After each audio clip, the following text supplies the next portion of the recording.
6-game losing streak with a vengeance last night, taking advantage of Coors Field to the tune of 15 runs in a blowout win.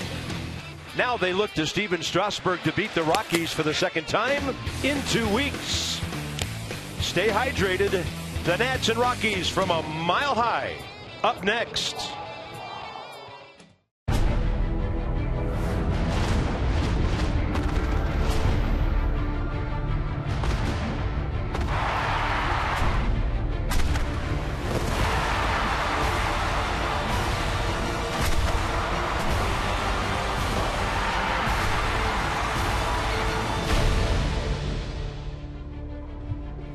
So last night at Coors Field, Matt Williams juggles the lineup. He puts Jason Worth in the leadoff spot, and now some Nats fans can't wait to see the encore. Game 2 of the 3-game series against the Rockies, and to be honest with you, we can't wait either. Was it a one-night flash, or are the Nats on to something here? Because that was a lot of fun, the kind of game that can help a ball club relax and take it from there. Well, I think you take away they got 15 runs on 15 hits, but more importantly, that first inning, they scored 2 runs. The Rockies scored 3. Yep. You lose 6 in a row. A lot of teams could have packed it up and said, here we go again. They battled, they fought, they scored 15 runs and won the game. Showed me a lot about this ball club. And Jordan Zimmermann battled long enough in a tough ballpark to get a decision going 6 innings. Then the explosion really came after that. So let's talk about this offense and Jason Worth at the top of it. I mean, you had some numbers from a couple of years ago yesterday, and they turned out to be a little bit prophetic last night. Well, he was 23 and 15 as a leadoff hitter in 2012. I should say the Nats were 23 and 15. He hit over 300. His on-base percentage was close to 400, and they got 25 wins in those 38 games. So Jason Worth in the leadoff spot kind of made him go. And Carp, from a personal standpoint, when you're used to hitting third, then all of a sudden you're hitting seventh, you don't really feel like you're part of the ball club. Now you're in the leadoff spot. It has more meaning to it. So, you know, he had his swagger back for the first time in a long time last night. We showed you all the defense. We showed you the offensive highlights. It was by far Jason Worth's best game of the 2015 season last night. Yeah, a couple of base hits, a walk, 3 runs scored. You want your leadoff guy to touch home plate, and that's what he did last night. The infield was unbelievable with the bats. I mean, these guys combined to drive in 12 runs last night on 11 hits, and it started with Ryan Zimmerman. Well, it was the first time an infield has had 12-plus RBIs since July of last year when the Indians did it. Everybody contributed. It started with Ryan Zimmerman, the big night. He loves Coors Field. He loves playing against the Rockies. Then Danny Espinosa did so good last night that Anthony Rendona's on the bench again tonight. Rendona's healthy. Matt Williams going with the guys that are producing right now, and Danny Espinosa did it with 3 hits last night.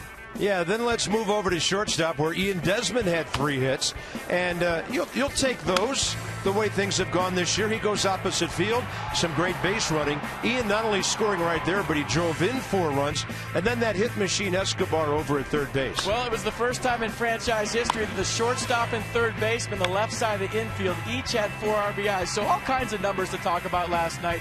But the biggest number was the W. I mean, they have to win ball games right now. They dug themselves a hole, and it's going to be a battle from here on out. You can't take any days off right now if you're the Nationals. You got to put the pedal to the metal and go.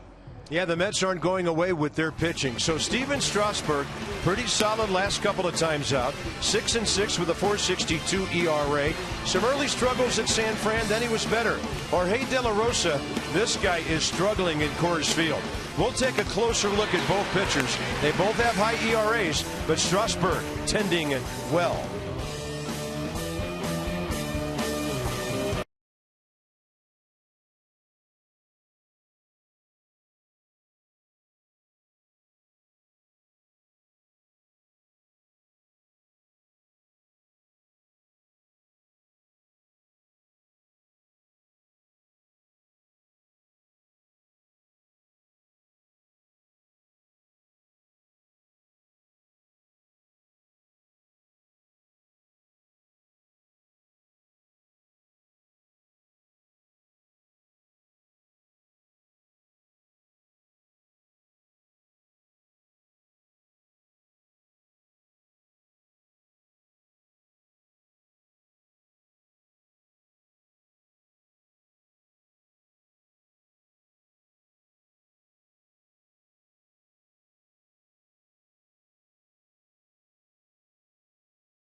Brought to you by PNC Bank, for the achiever in you. Mass and Chopper, fantastic views. Front range of the Rockies to the west of us. It's an absolutely beautiful day, turning into a great evening here at the ballpark. Some of the Nats are heading for the bullpen, and hopefully a bunch of them heading for home plate tonight, like they did last night. Steven Strasburg's pitching will have a lot to do with this one. He was really good against the Rockies, and then some early struggles he recovered from against San Francisco. Well, since he's back from the DL, the fastball command has been the thing. We talk about velocity a lot, but the fastball command is what's making everything else work. Gave up 2 early runs against the Giants and then was locked in after that. So he's had success against the Rockies, and he's going to try to go head-to-head with Jorge De La Rosa, who struggled at home this year. Yeah, look at Strasburg. 20 strikeouts in those 2 starts. 6.62 ERA. Jorge De La Rosa, by the way, with 76 wins, is the all-time winningest Colorado Rocky pitcher. 600 of our friends are in the ballpark tonight. They're calling it Bark at the Park. The Nats made a lot of noise with the bats last night, getting ready to go. It's game 2. Danny's ready. Hope you are too. The Nats, Rockies, coming right up. I think that's a wolf, wild wolf.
How about right down Blake Street to the ballpark here, home of the Rockies? Not exactly the Blake Street Bombers anymore, but they still have some formidable offensive guys. And Matt Williams hoping that lineup change he made last night will carry over into tonight. Steven Strasburg, Steve McCaddy on their way in from deep right center field. It's gorgeous, 70 degrees, humidity way down now at 33%, clear skies, gentle breezes blowing, and hopefully it stays that way throughout the evening. We have some game notes for you, getting ready for game 2 here. Bryce, last night, since 61, not many guys have been able to score 4 runs without recording a single hit in a game, and that is one of those crazy stats we dug up. Strong side last night. Nats Expos history. Shortstop and third baseman, as MP told you earlier, each had 4+ RBIs in the same game. And don't pitch to Carlos Gonzalez by 15 homers since July 22nd, right after the All-Star break, and 4 times he's gone more than 1 in a ballgame. Rockies have their white home uniforms with the pinstripes on tonight. And here's the lineup that'll face Jorge De La Rosa. It's Worth back up top. Ryan Zimmerman, some great numbers. In fact, he and Ian Desmond each have 5 career hits against De La Rosa. Ryan has a homer, 5 RBIs, and he's been walked 5 times by the veteran left-handed pitcher who comes in 7-5 with a 4.75 ERA. Starts against the Nats for the 10th time. And that's the arsenal for the season. But his last start, he threw the fastball 31% of the time, along with the cutter 19% of the time. So those would be 2 fastballs. Curveball 74, changeup 82 miles an hour. He'll cut the fastball, cut the change, throw all the pitches to whoever. He'll throw the changeup to a left-hander as well. Lost 3-0 at Citi Field his last start against the Mets. Went 6 innings, gave up 2 runs on 4 hits, struck out 7, walked 2 through 92 pitches. So the defense for the Rockies behind Jorge De La Rosa, Parker Blackman Gonzalez the outfield, Reyes Arenado left side, LeMahieu Paulson right side, and Nick Hundley doing the catching.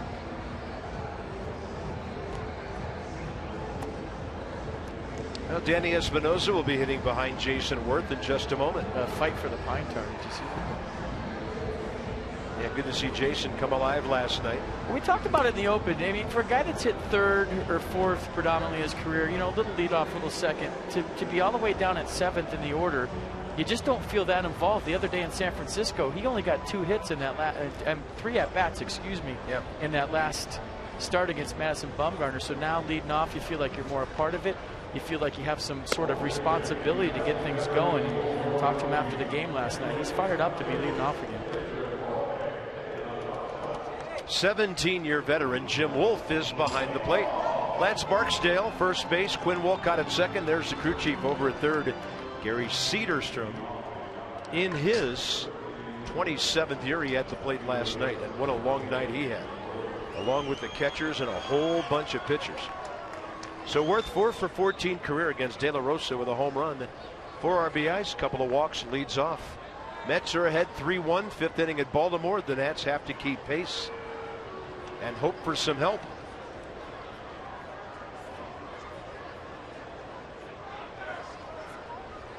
And Jorge in no hurry at all to get this thing going.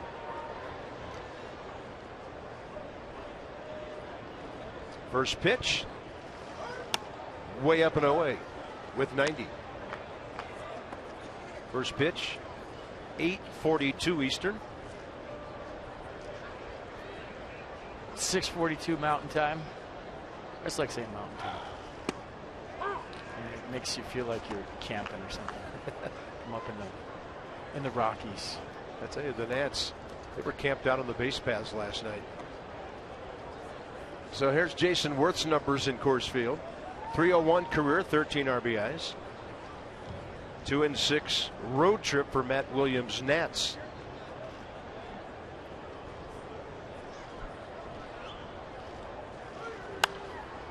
And this one on a play back to the right side. Rockies at home 26-32. Nats on the road 28-36. Walt Weiss's ball club 18 back. Well, I guess you could make it 18.5 back of the Dodgers, who won today.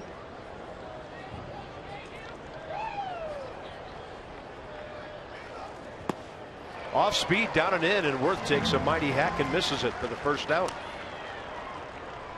American Standard, who's hot, who's not. Danny Espinosa. It's muy caliente. Last 4 games, 5 for 11, 455 average, 2 doubles, 2 homers.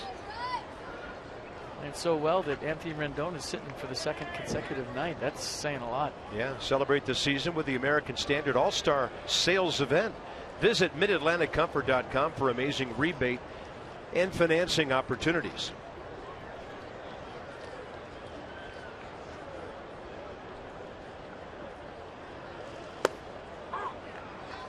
And De La Rosa tailing that one to the corner. Danny has hit safely in 8 of the last 11 games he has started. He's been on base in 10 of those. And he has a good batting average from the right side at .284.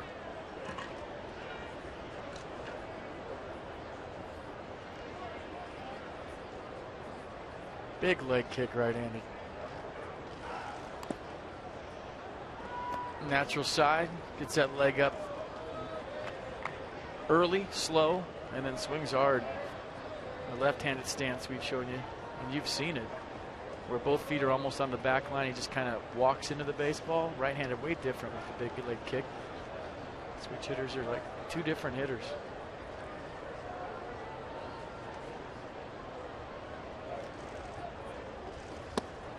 I tell you, De La Rosa, he just lulls you with that extra slow delivery. Then he drops an off-speed pitch, and it's 1-2. That might get you once, but they faced him enough to where this little delay in his leg kick is not that big a deal.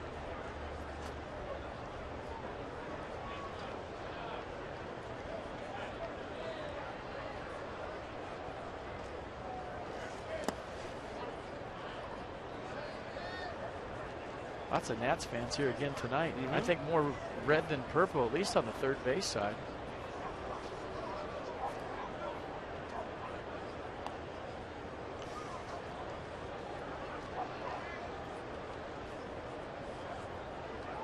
I'm going to correct one thing. Dodgers actually lost again today.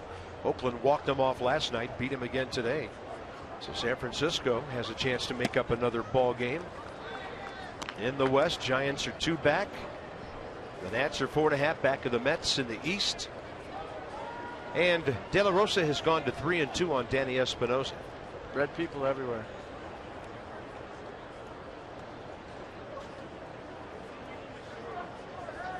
Oh, we got a huge onion ring over there. Look at that. Wow. Wow. And wow again. 82. Danny Espinosa can't believe it. Off-speed pitch. And Jim Wolf rings him up looking. Well, it was a curveball. It didn't come back. Let's see what Pitch Track has to say about it. It might have been a changeup. Excuse me on that. Just kind of tailed away from Espinosa. It never really was a strike. There goes a perfect game for Jim Wolf. Danny letting him have it. Well, that's one way that pitchers can thrive here if you get a strike zone like that. So 2 outs, bases empty. Bryce Harper, 1 for 5 career with an RBI and a walk against De La Rosa.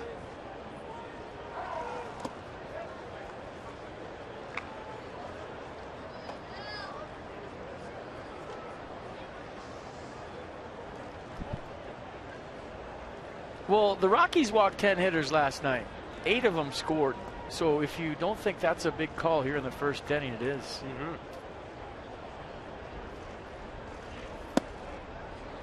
Bryce walked 4 times last night, 1 intentionally. Yeah, 83 on the year now. Actually 88 on the year now. 3rd in the National League.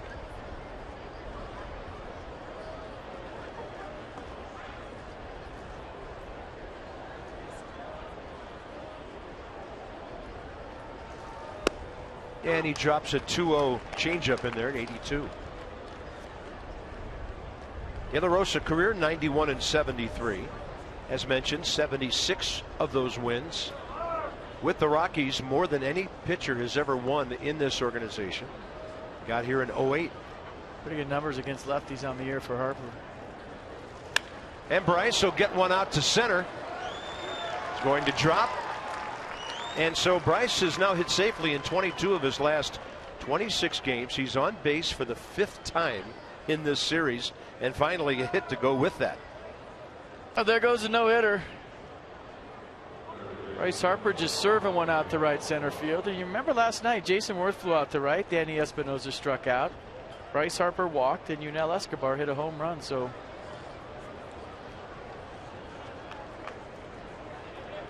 who knows what's going to happen right here. Matt Williams sticking with the same soup as yesterday. And Escobar has a career homer against De La Rosa with 3 RBIs.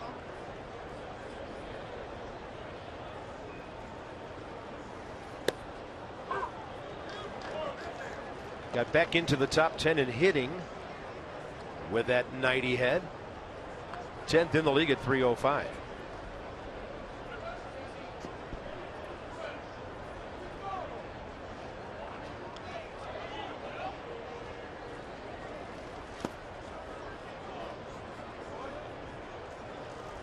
Well, remember last night, Bryce Harper walked. Yunel Escobar, right center field. Listen, yeah, it hit the bench, and I thought it was kind of interesting that the Rockies relievers didn't move a muscle and it landed right between them. Yeah, that was a tracer.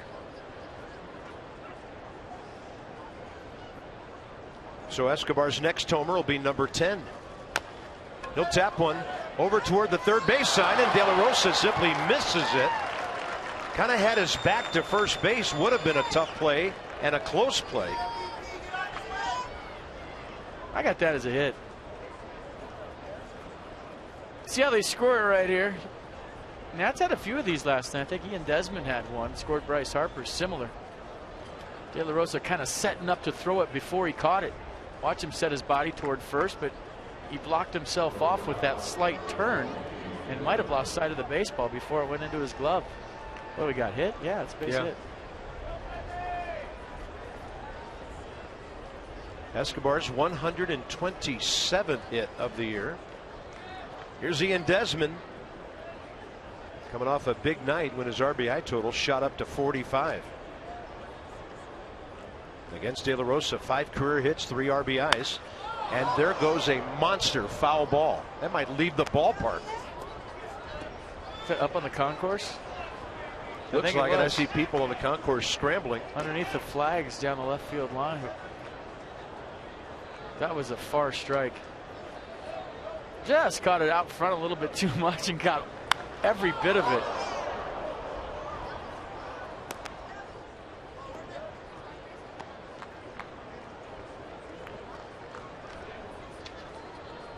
Ian hitting .313 with 21 RBIs over his last 27 games.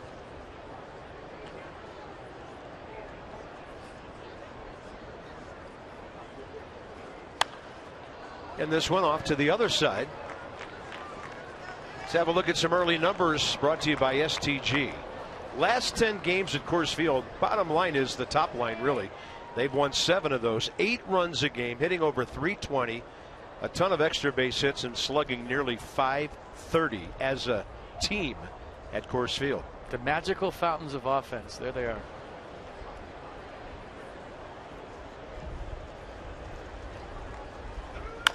And Desmond over to Nolan Arenado. He'll go the short way. Nats pick up a couple of 2-out hits and strand him. And now it's Steven Strasburg, 3-3 career against the Rockies. His turn.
Grandstand blocks the sun in their eyes on throws from the left side of the infield here in the month of August. And the Rockies starting lineup.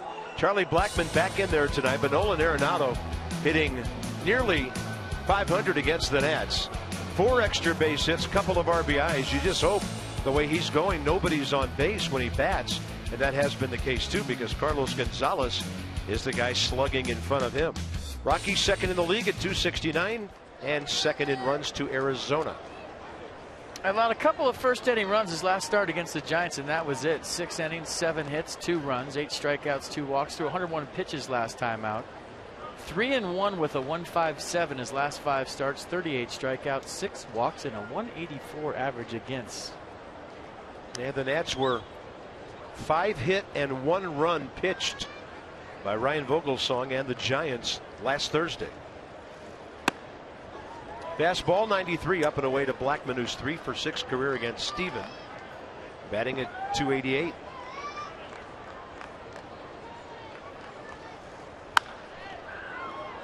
Out ahead, counts even 1-1. So the defense for the Nats behind Steven Strasburg tonight. Worth, Taylor, Harper your outfield. Desmond, Escobar left side, Espinoza, Zimmerman right side, and Wilson Ramos behind the plate. Got to have more fountain.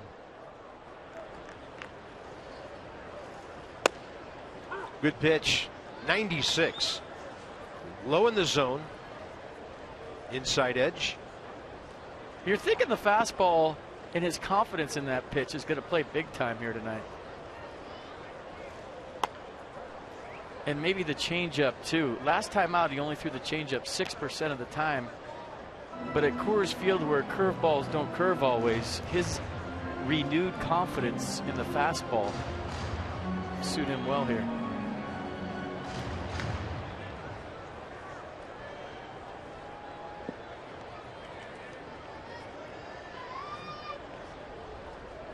And a 1-2 pitch.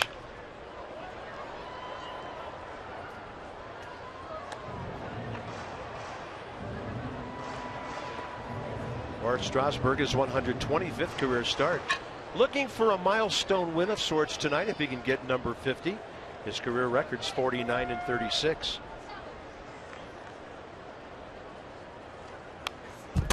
Pretty good changeup, and Blackmon went down to spoil it.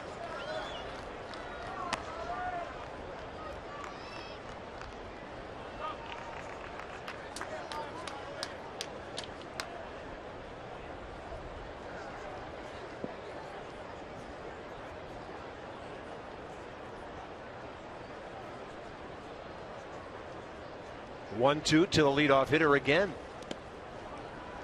And that was the changeup at 90, held on too long.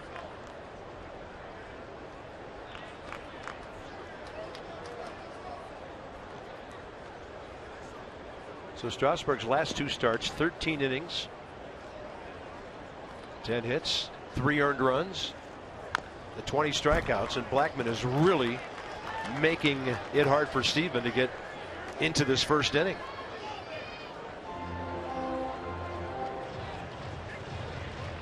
So the entire at bat from Nissan. Well, 3 changeups in a row down the zone. You can pop one letter high. You might be able to sneak it past him. Fastball. Yep, up and in, 97.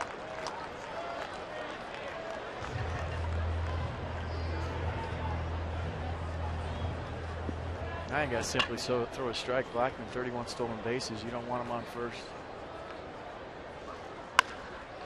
He'll hit his way aboard. And for Charlie Blackmon, his 130th hit of the year.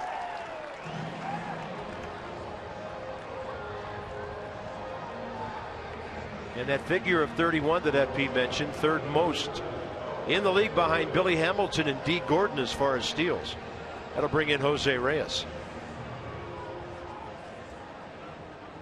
Is every base marked for a game nowadays? Yeah, I'm wondering, do they have a new set of bases every night? You used to just see it for, like, you know, special games, playoff games, maybe 4th of July, all-star games. Well, if it can be auctioned and sold, there might be bases for every game of the year. I mean, this has the date on it, right? Yeah, look at it. August 19th, 2015. Yeah, maybe a removable tag, and I mean, that's just maybe they get auctioned or sold if something really big happens during the game. Or maybe you just have a really slow first baseman that has to look down at the bag and remember who he's playing. Strasburg in there to Reyes, who's 5 for 16 career against him. Jose had a big night last night, 4 for 5, including a home run.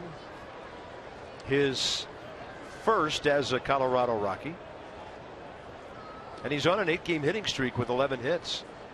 Escobar has to play shallow, and the runner takes off way too early. And Strasburg, all he has to do is lob it to Desmond to get Charlie Blackmon stealing. Well, a little more complicated than that, because you're ready to pitch. And we talk about this. Jordan Zimmerman's done this a few times perfectly. And maybe we get the sound on it, because the middle infield and maybe even Ryan Zimmerman did a nice job of telling Steven Strasburg to step off. He doesn't know what's going on behind him. So a lot of times, let's listen to it. You hear about 3 guys yelling step off right there. We've talked about it before. That's how you do it. You don't yell there he goes. The only thing you yell in that situation is step off, and that's alerting the pitcher to step off the mound so he doesn't balk, find the runner, and give it up. That was nicely done. That has a chance to really turn the inning around. Now the count to Reyes is 0-2, and you're talking about big-time hitters coming up after Jose. He'll just reach out and hit a little pop-up to Ian Desmond. 2 outs. Oh, not carrying center tonight. More numbers from STG. This time Steven Strasburg against the hard-hitting Rockies over the years. Strasburg has the 3rd most strikeouts per 9 innings, behind tomorrow night starter Max Scherzer, Mark Pryor, Hall of Famer Randy Johnson, and Oliver Perez. Max's 1-3 career against the Rockies in 6 starts. Johan Flande goes for Colorado tomorrow night.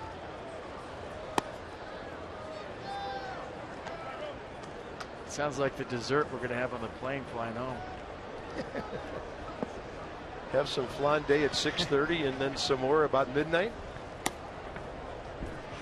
Or flambe later. 2 balls, no strikes. Carlos Gonzalez against Steven Strasburg, 2 for 11 career with a walk, 1 RBI.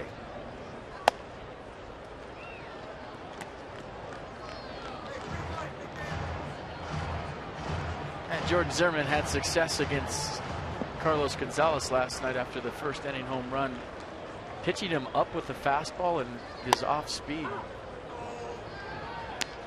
And that was a good fastball above belt high for a 3-0 strike.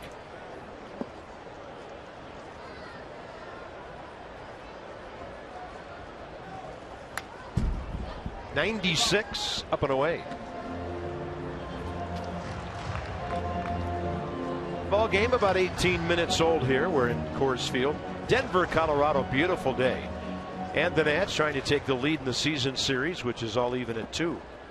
After that huge 15-run, 15-hit barrage last night, Strasburg goes 90 on the off-speed to strike out Carlos Gonzalez. Leadoff single. Strasburg's throw to Desmond took care of that.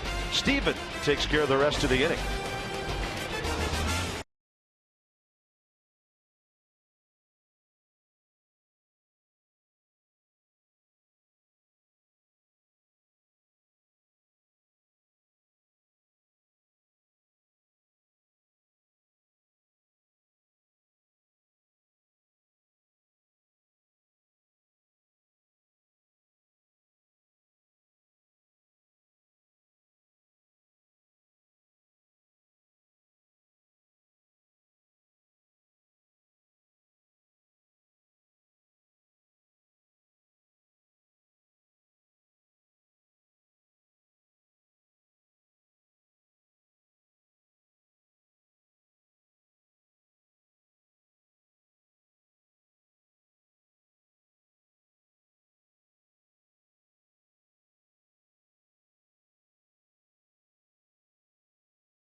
Summer event. Ryan Madson, Ryan Zimmerman, 12:25 in the morning on August 19th of 2011. Nats stunned the Phillies with a 6-run ninth and ultimately a home win. 8th of Zimmerman's career at that time, 2nd grand slam. 2 hour and 22-minute rain delay in that one. 16 walk-off hits now and 10 home runs.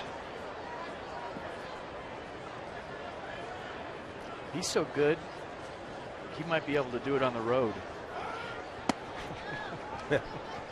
Walk somebody off? As a visitor.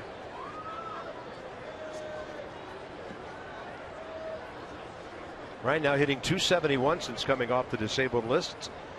19 hits, 12 of them for extra bases. And De La Rosa misses upstairs 2-0. Zimmerman, good career numbers against Jorge De La Rosa. 5 hits, a homer, 5 RBIs, 5 walks.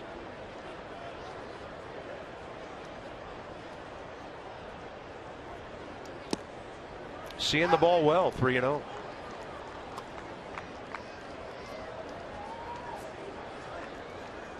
Doesn't normally like to swing in this count, but might be the last fastball he sees. De La Rosa loves to throw the changeup behind in the count.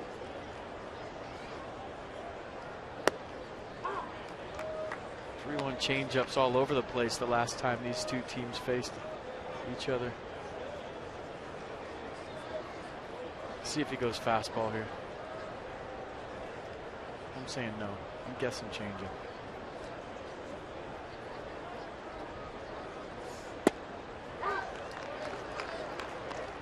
Three-two. Cut fastball.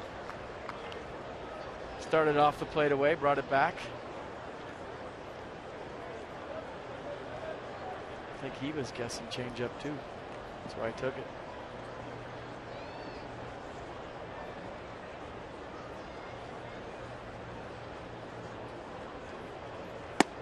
Another good at bat by Ryan Zimmerman.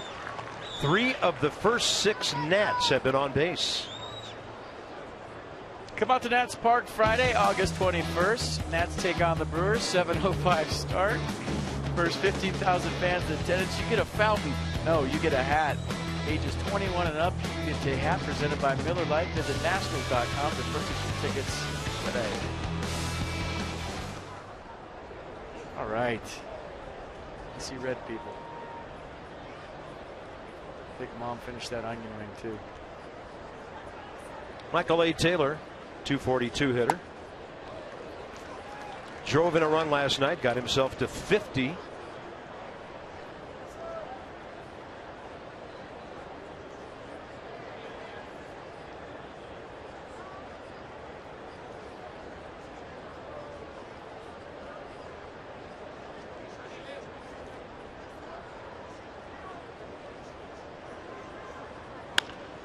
To the left side, Arenado scoops it, feeds it to LeMahieu, and the Rockies go around the horn 5-4-3.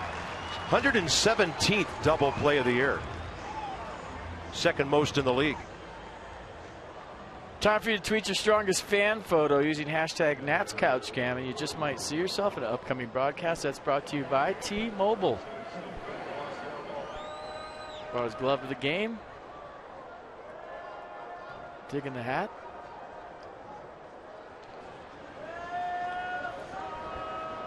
Wilson Ramos, 0 for 3 career against Jorge De La Rosa.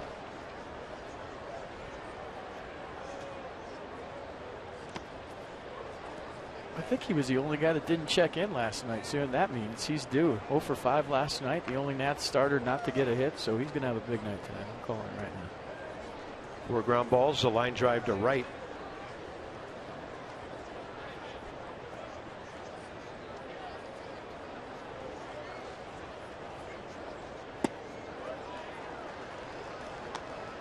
He's really got that cutter working, and it's a pitch that he only throws 19% of the time, but he's thrown it here a number of times. First time through the order, and he's burying it down and into righties.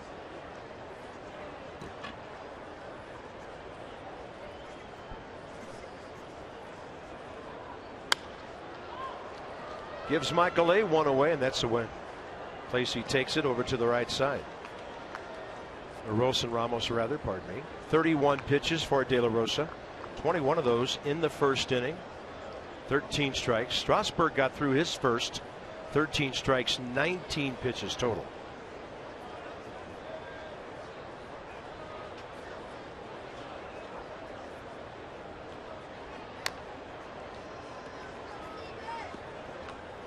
That game that Arenado had a couple of errors against the Nats in DC. I think De La Rosa was pitching. Or it would make sense if that was the case based on the tempo he has working here. I know he had a lot of tries that night. Anytime a third baseman has a left-handed soft tosser up there in a right-handed stacked lineup, you know you're going to get action. 1-2 pitch. Or it could have been the Sunday game with Flande, because he flips it up there too from the left side. Yeah, that was interesting because Arenado originally was given a third error in that game, and a call was changed. But when you're playing third and you got lefties up there, or lefty on the mound throws soft, you know you're going to have a lot of chances. And Wilson Ramos will raise up the hands and take one. Low and in, 3-2. Trying to turn the lineup over at least here in Colorado to get Steven Strasburg in the box, second inning.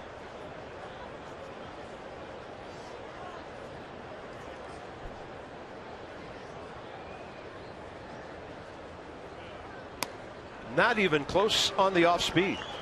So now 4 out of 8 Nats have made it on base, and Strasburg will get a chance. He's 0 for 2 career against the left-hander. 2 hits, 2 walks so far. It's a 12th Rockies walk in this series already. 12th. That's in 11 innings. 12. In a place where you just can't walk people.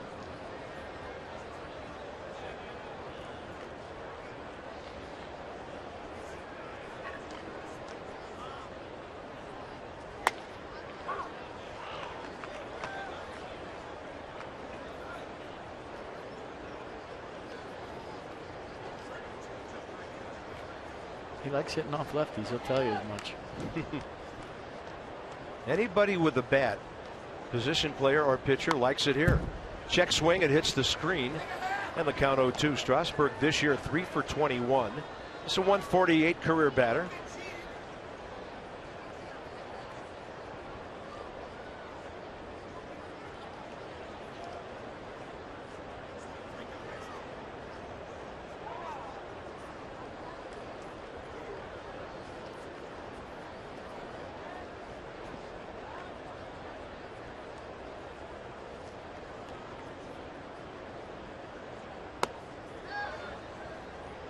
One and two.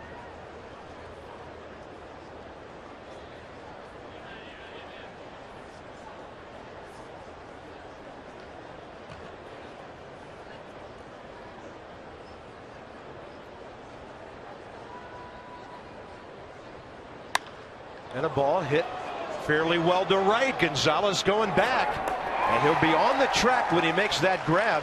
Steven Strasburg hit that ball about 350 the opposite way.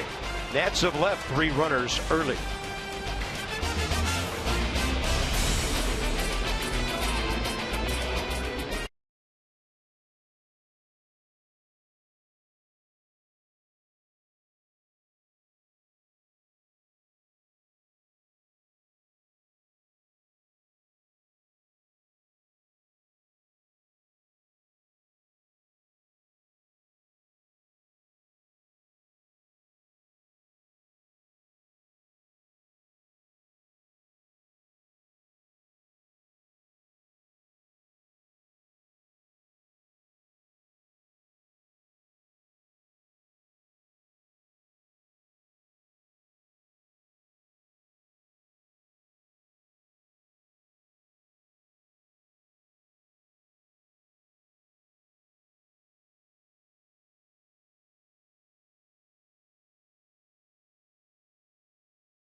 Field, but he also has experience pitching in the thin air because he played at San Diego State in college, so he pitched in the Mountain West Conference. He's got experience dealing with how it's a little tough to get a grip on the ball sometimes because you don't really work up a sweat, and that breaking balls don't really move as much. Those are 2 things that Jordan Zimmerman pointed out after his outing last night. Matt Williams said that what's good for Strasburg is that he can get guys out in any park at any time with just his fastball and his changeup. He doesn't necessarily need the curveball, so if he doesn't feel that the movement on the curve is good today, he can pretty much just go fastball change, and that's pretty much what he did in the first inning, guys. 19 pitches, only 1 breaking ball, the rest fastball changeup.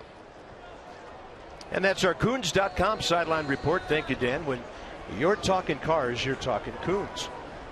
Yeah, tough to hang 97. And you'd think he was going to go fastball changeup tonight predominantly. He'll throw a curveball in there every once in a while, but You know, he threw that curveball his last start, 39%. You won't see that here tonight.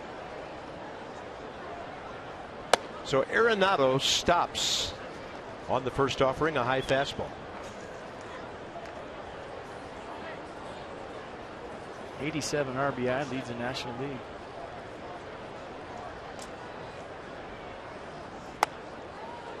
One ball, one strike.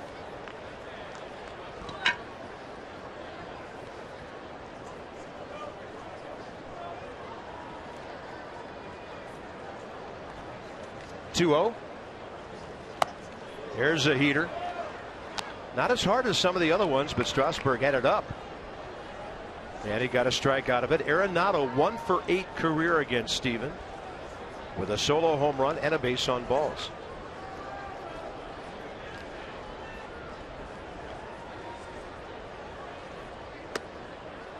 Good looking hook. That's about as good a curveball as you'll see in this ballpark. More like a slider at 83. Didn't really have that big break to it, just enough. Target in.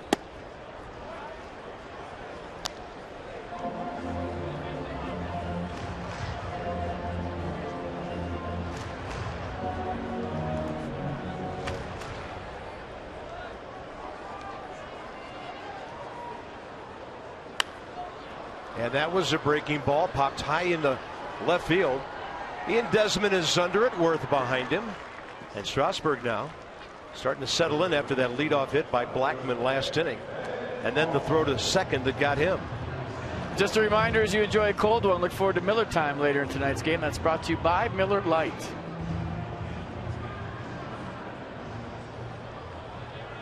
First baseman Ben Paulson. 0 for 3 last night, hit by a pitch. Made a costly error on a pop fly that was foul. That gave the Nats another chance, and they got a run after that. With Ian Desmond scoring on a wild pitch. Rockies guys telling me today that Paulson's actually played first base pretty well this year, and they were surprised by some of his struggles last night. We did have a swirling wind in here at times. Tonight, a much more calmer evening. No balls, one strike. Ryan Zimmerman can't pick that one off. And Paulson's going to round first and head for second. Bryce Harper up with it, cut off by Espinosa. And the Rockies have a runner at second base with one out.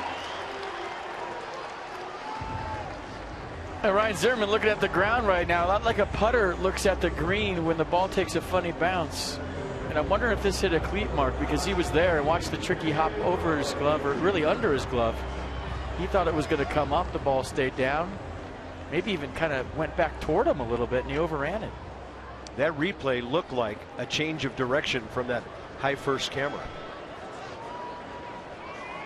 I haven't scored it yet.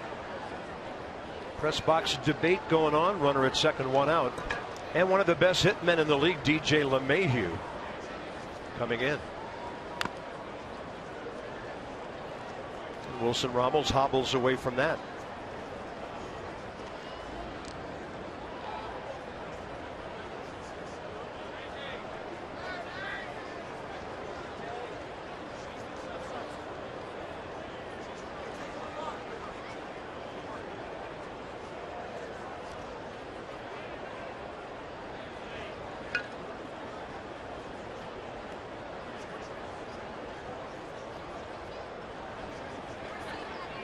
They've given Ryan Zimmerman his third error of the year on that hot shot. That ball hit into the upper deck right side. The count 0-2.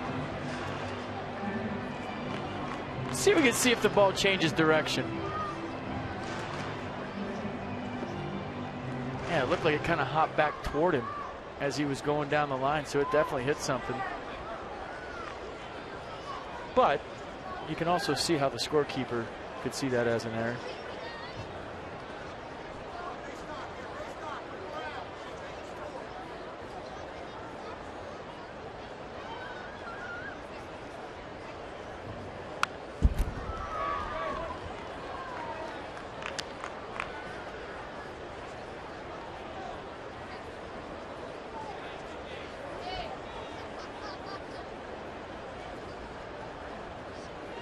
He's seen a few more fastballs than last time out. He threw at 55%, this time 66.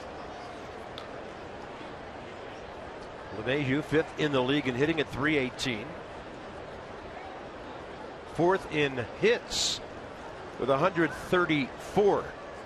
Strasburg with the breaking ball in the dirt. Wilson Ramos smothers that.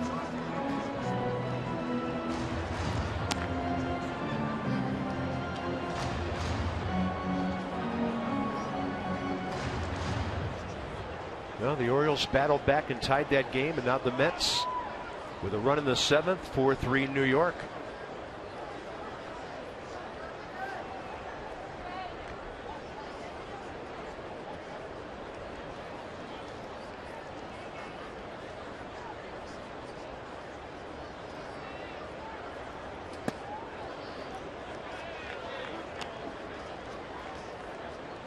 Both pitchers being very deliberate here tonight. Steven Strasburg really slowing the game down right now with a runner on second base and 1 out.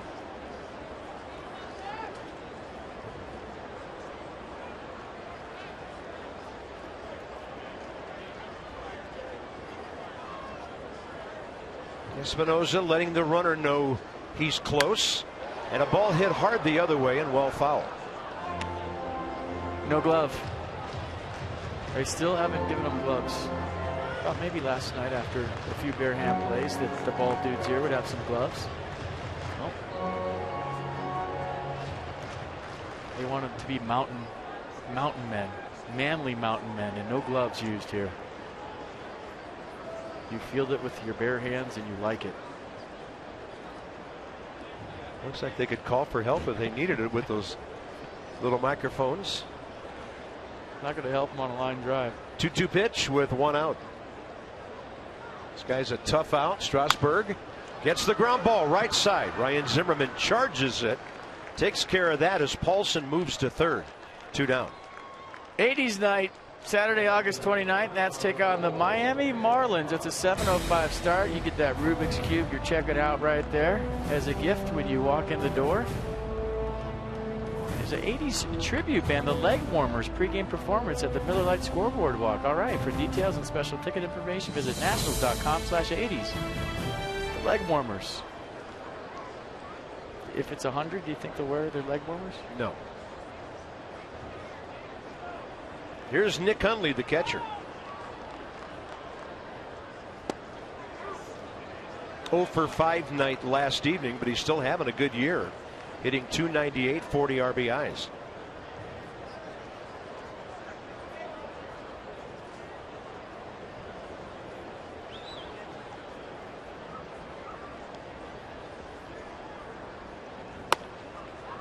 Pretty good pitch. Wow. Fastball bolted to the outside edge or near it.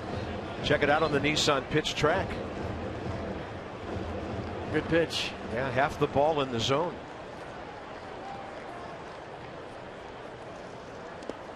Ramos can't keep it too close. There's a throw, and it gets away from Strasburg as Wilson Ramos threw it high and behind him, and the Rockies are on the board. So that's the man who reached on the error. Comes home on a wild pitch.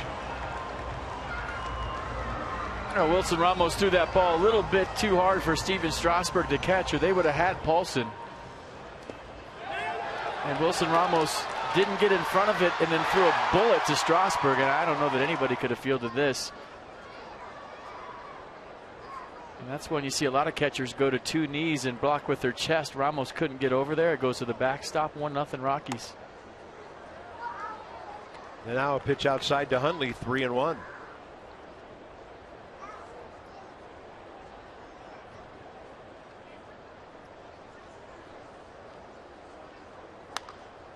The Nationals have now given up 41 unearned runs this year.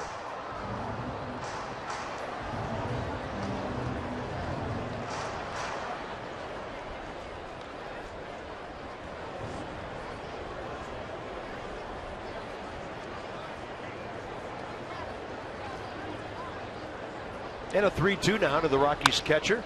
Hundley goes the other way and fouls it. Well, that's, you know, a curveball with the runner on third as a catcher. When you call that, the first thing you do is anticipate it being in the dirt, right? You know it's coming. You know it could be in the dirt. And that one, a lot toward Wilson Ramos's right. He just couldn't get over and get his knees down, his chest in front of it. And then that one handcuffs Strasburg, goes to Desmond, throws wide, and Ryan Zimmerman stays on the bag. A crazy 1-6-3, and really well played by the shortstop and the first baseman at the end. I think the Rockies are going to look at it. Walt Weiss said, hold on a second. He put both hands up. He and Desmond holding on. So checking.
Unearned style by the Rockies there.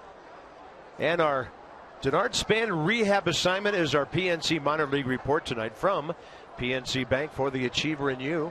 A couple of games with Low A Hagerstown, 4 for 5, a walk, a run. Boy, it's been since July 10th now. The Nats have been without Denard Span. He's ready. Call him up. I'm seeing online too that Trey Turner went 4 for 4 tonight for Syracuse, and the whole ball club had 7 hits. Trey had 4. Keeps on rolling. By the way, interesting numbers about Span. 59 games with him, 304 batting average, on base percentage 367. Whoever else has played center field, 59 games, batting average 240. On base percentage 276. Big difference without Denard Span. Jason Worth trying to kind of reestablish himself as the leadoff guy now. Struck out swinging to start off the ball game. This is a 1-1 pitch. You know, generally speaking, you know, I don't know what the case is with Denard, but as a player, you just want to know that you can't hurt whatever anything worse, and that it's not going to do permanent damage. And when you get into a pennant race in September, if that's the case for whomever, then you chief it out. You figure out a way to go, and you know there's a month of games, and you're in a race, and here we go. Worth reaching right off the end of the bat, pop up right side. DJ LeMahieu for the first out. Well, Danny Espinosa last night had a pretty good night. Couple of doubles, a single, a sac fly. Really making the offense go. Bat died a hero on this one. That scored Jason Worth all the way from first base. Just hit fair on the foul side of the fair line, if that makes any sense. But Danny Espinosa, like a lot of his teammates, a nice night here last night. On a call that appeared to be well outside, he was rung up first time by Jim Wolf. De La Rosa drops the breaking ball on the inside edge.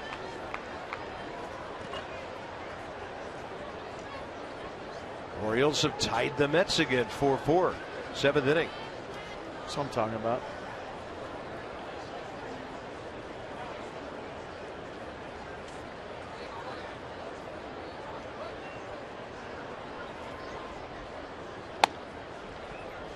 Do you think this is a huge limb to go out on right now and say this probably isn't going to end a 1-0 game?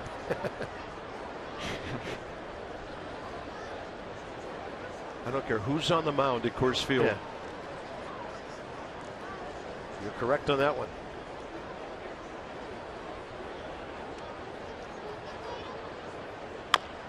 And a tapper. De La Rosa bounces off to get that one. And a good throw for the second out. Bryce will bat with the bases empty. He singled out to center. First time up. On base percentage leader since 2008. And you're talking about guys with the highest single season on base percentage numbers. And Bryce, 456. A lot of games to go. He's been up in the 460s.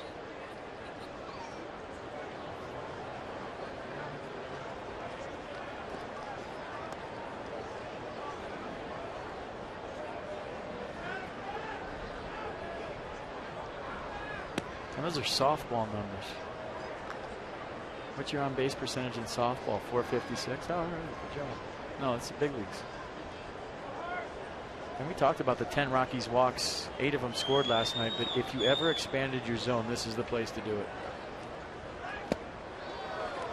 Because with his strength, if he just touches the ball in the barrel, he's got a chance to hit a homer.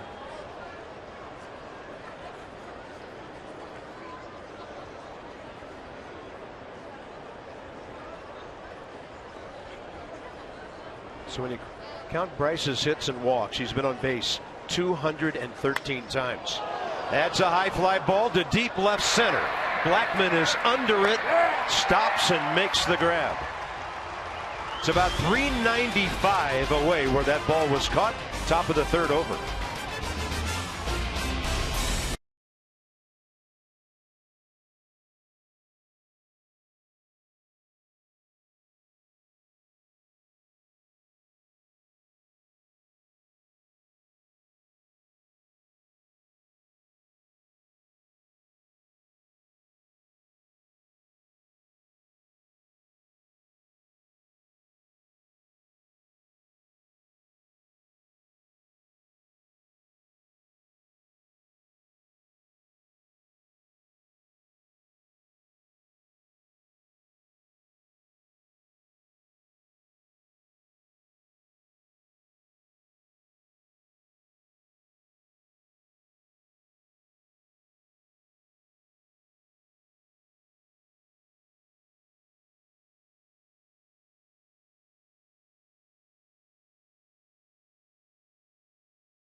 A little hazy off in the distance as we look west toward the Rockies and the foothills. And here at Coors Field, it'll be Kyle Parker, bottom of the third.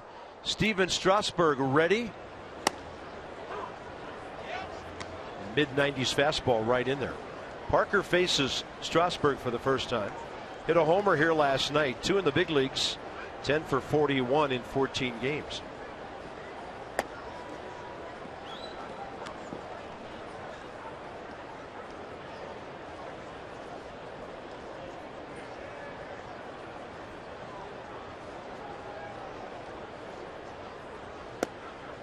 How tall you got, Parker?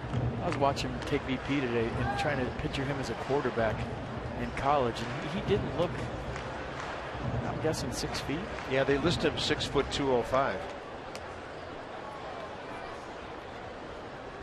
Russell Wilson, though, but he's 5'11". Yeah, he was freshman all ACC at Clemson. No glove, look out. Yeah, I'd be getting out of the way too. See, but if he had a glove, he wouldn't have had to pick up his chair and scramble right there. He could just pick it on one hop like the Nats ball girls do. See? Yeah, I'm okay. I'm all right. All's good down here. Parker, De La Rosa, and Blackman.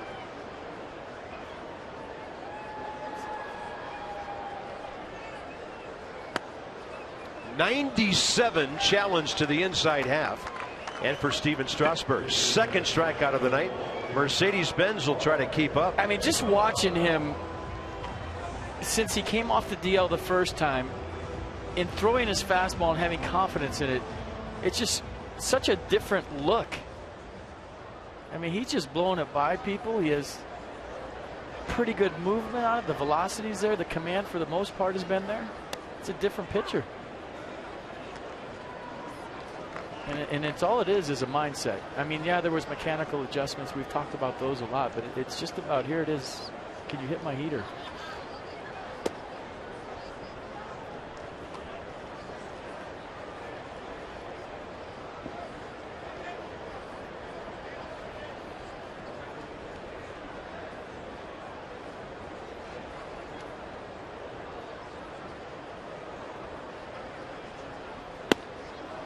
And De La Rosa, 1 for 2 career against Strasburg.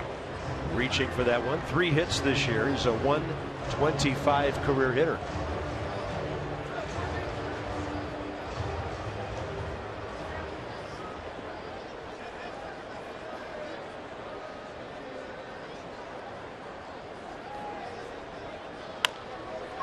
And he's got the comebacker.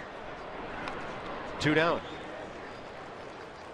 August 22nd, 7:05 start. Brewers in town, and you can get a Nats Charger. First 15,000 fans in attendance will receive that Charger. It's presented by United Airlines. Visit Nationals.com to purchase your ticket right now.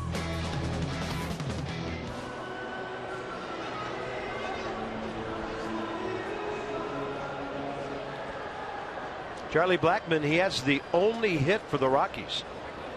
Clean single right field, leading off the bottom of the first. Strasburg was on the stretch and he left way early. Stevens stepped off the mound and threw him out at second base.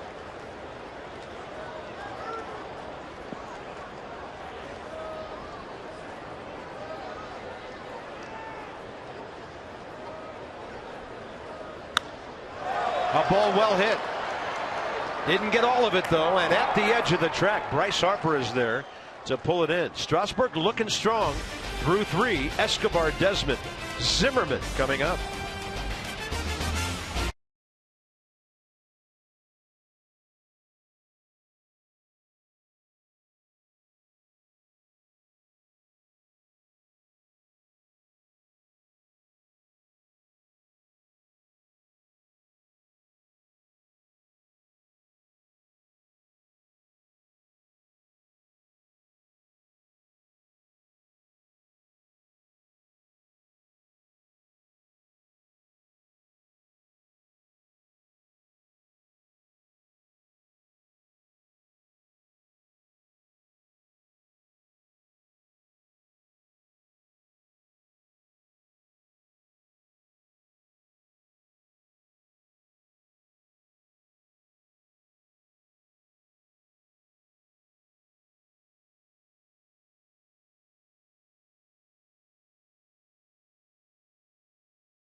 Six-game summary brought to you by Cox. Get your sports advice on any device with Cox. 1-0 Rockies as we go to the top of the fourth inning.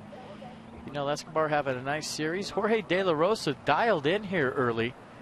That's just 2 hits first time through the order. And Steven Strasburg pitching well. They called it a wild pitch. Curveball in the dirt. Wilson Ramos couldn't get over to block it. And that's the only run. Ben Paulson scrambling home from third. 1-0 Rockies. Yeah, that's one of the few times you see a wild pitch when you have a legitimate shot to throw a guy out, catcher to pitcher. I just think there might have been just a little bit too much mustard on that for Strasburg to catch. There's Escobar, top of the fourth underway, low and inside. Infield hit for him first time. Back to back with Harper. And then De La Rosa got Ian Desmond to ground out to third.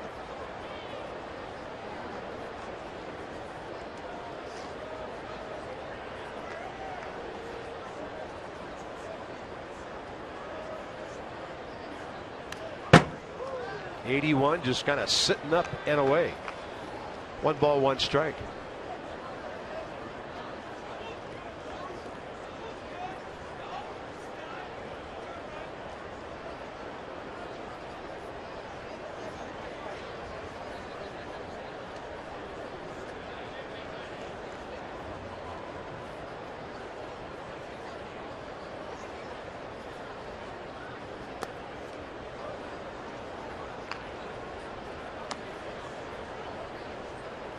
Batting average sitting at .307.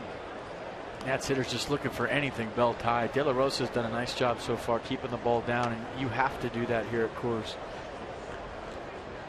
But you're really not looking in or out if you're a Nats hitter tonight. You're just looking elevation. Want something up. That change up, third one in a row, down 2.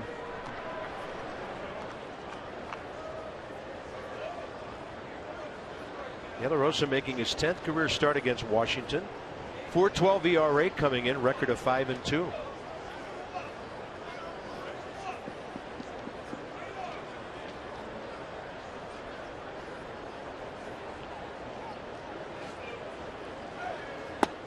Gets him down and in. Off speed again at 83 miles an hour. That's his 3rd strikeout. Next 5 ball games. One of them here tomorrow night. It'll be Max Scherzer against Johan Flande. Scherzer looking for number 12. You see the entire Milwaukee series. Night games Friday and Saturday. And then the Padres, after an off day, will be in Tuesday, Wednesday, Thursday. You getting the chocolate syrup ready early? A little chocolate sauce, a little hot chocolate. That looks like quite a concoction. It does. By the way, the Marlins will follow San Diego in before the Nats go to St. Louis for 3 and then come back for 7. 4 Braves, 3 Mets. Outside. It's a double straw hot chocolate, by the way. That's no joke. I mean, he needed 2 straws to stir that. Yep. Just don't poke your eye. Baseball in one hand, hot chocolate in the other. Game on.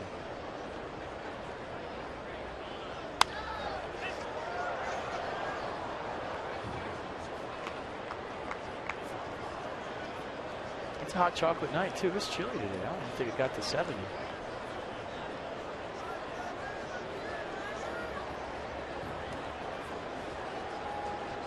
.66 right now. Yeah, it's gone down 4 degrees since first pitch. 1 ball, 2 strikes. And that bounces way out in front of everybody. Just missed. Good take by Desmond.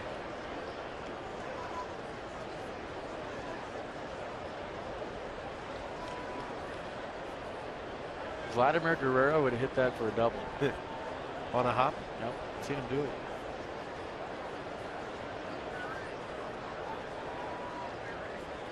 Now a 2-2 pitch with 1 out. And Desmond waits, hits it hard. And that ball picked by Jose Reyes. 2 outs. Good swing, nice play. For every Nationals Walk Care First Blue Cross Blue Shield contributes $50. Support Girls on the Run DC. The Nats have drawn 367 walks for a total of 18,350. Care First Blue Cross Blue Shield encourages each of us to take that first step towards a healthier and more active lifestyle. As Zimmerman walked, leading off the second. Double play ball erased him, and then Ramos walked. Nets haven't had a base runner since.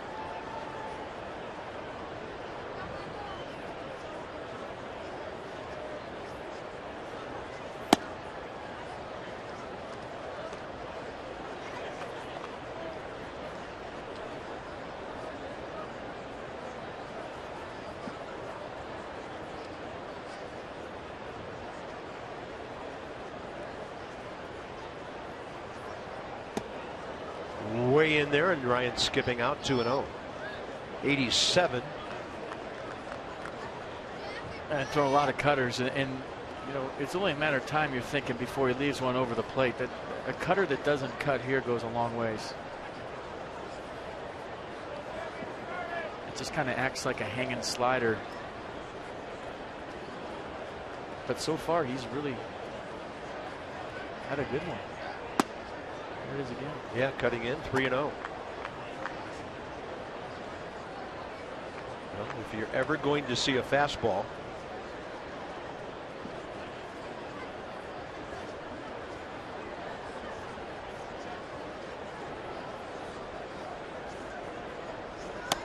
and throughout his career, De La Rosa's been careful with Ryan Zimmerman.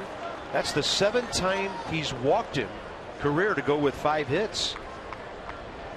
Runner aboard, 2 outs. Michael A. Taylor coming up. Runs scored. Right now the Rockies are second to the Diamondbacks. The Nats tacked 15 on to their total last night to get to 494. It's all brought to you by Jeep.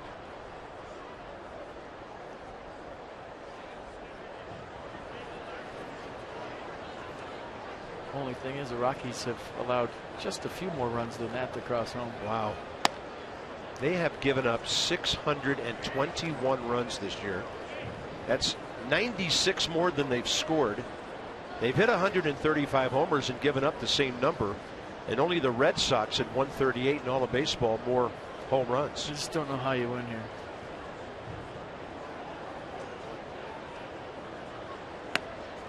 They got hot 1 September. Yeah. And made it to the World Series, 21 out of 22. And backing up the home run numbers, there's Fenway. Hot in Arlington all summer. I just think you get sluggers and slug it out every single night. I mean, that's the only way. That they've tried studies and get team speed and bunt and let's do the little things and get fast guys to steal bases. Let's get some pitching in here. The bottom line is if you're going to play 81 games in this ballpark, you got to slug. And you got to win 10-8, 11-9, 7-6 every single night, and slug with whoever comes in here.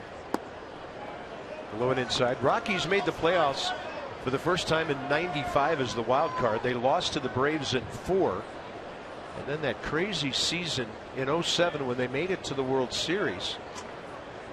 They went 20-8 in September, won 14 of the last 15. Beat Arizona in a dramatic 1-game playoff. And it was kind of interesting. That was Clint Hurdle's only winning record here in all of his years managing the Rockies. The walks keep on coming, but is he giving anybody anything they can hit to drive in a run? Right now it's no, and Wilson Ramos will get a 2-out chance. 4 walks. 14 in the series.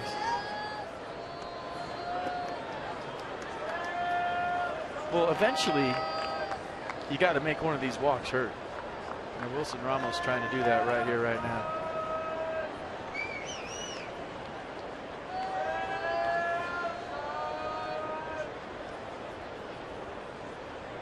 Ramos walked his first time. Strasburg on deck.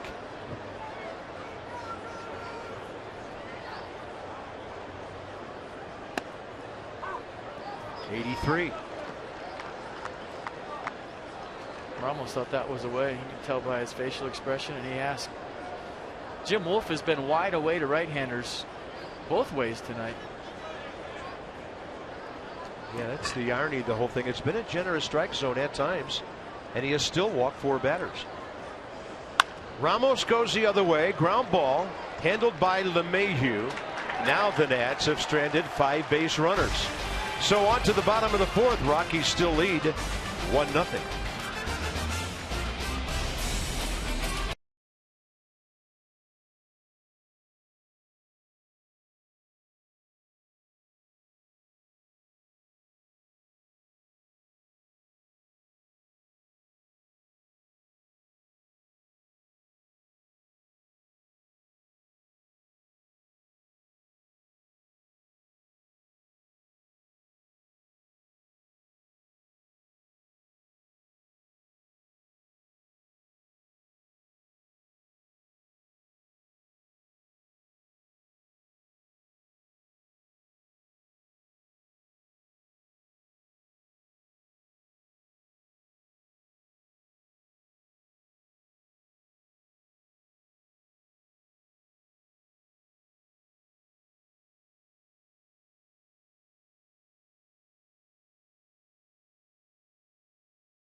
Denver. I am up here at the purple row of seats with all my friends around me. This is a mile above sea level. They've marked it all around the entire ballpark. And as we've talked about here at Coors Field, they put in a humidor here in 2002. And the reason that they did that is to try and bring down the runs scored rate. Baseballs were drying out. They were carrying. They were getting lighter here, so the humidor prevents that drying out. The balls are kept in higher humidity, and they don't have as much bounciness, and since then, the runs per game have gone down. So the humidor, it's just a little room tucked away on the ground level. They keep the balls in there, and they try and keep the scoring down a little bit. It's worked. I mean, before they did that, this place was absolutely insane. Ryan Zimmerman, good play to his left, especially considering the hitters the Rockies had back in the early 90s, early to mid 90s. So Strasburg gets a quick out. Ryan Zimmerman takes care of that. Gonzalez and Arenado the next two. By the way, that's the 20th row of the upper deck where Dan is, and the purple seats up there, that one row of purple. Stay up there, buddy. I think the humidor was broke last night, though. Dan kind of likes the view. He's going to check it out for a while. There was a lot of talk in 2009, 2010 about shenanigans with the baseballs here, and ever since then they've had somebody guarding the humidor. A lot of people talking about when the Rockies hit different balls being put into play than when the opposing team was hitting the drier baseballs, and there was a big controversy about it, and that's when, you know, Major League Baseball put a guard in the humidor.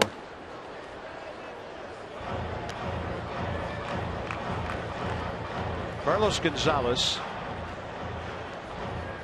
Strasburg fell behind him first time, got the count back full with a couple of heaters up, and then he got him in the dirt with a breaking ball, a beauty. First strikeout a couple of innings ago. This ball chopped right back to Steven Strasburg, who continues to pitch extremely well here tonight. 2 outs, 4th inning.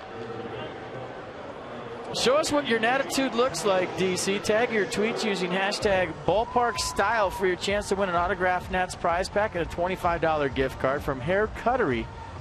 Home with a smile back guarantee. No small print, just big smiles. Follow @Masson Nationals for more information. Beautiful falls here at center field. Strasburg now 41 pitches, first 2 innings, a 9-pitch 1-2-3 third, and a tough customer here to try to do it again in the 4th inning. Arenado steps in, inside out swing, and it's off the other side. You know, besides the non-humidified balls flying further, the pitchers can't grip them. It's a dry baseball. It's hard to throw you off speed. The ball kind of slips out of your hand. So it's a double whammy if you're not using the humidified baseballs. That's great location. Good hitter reaching.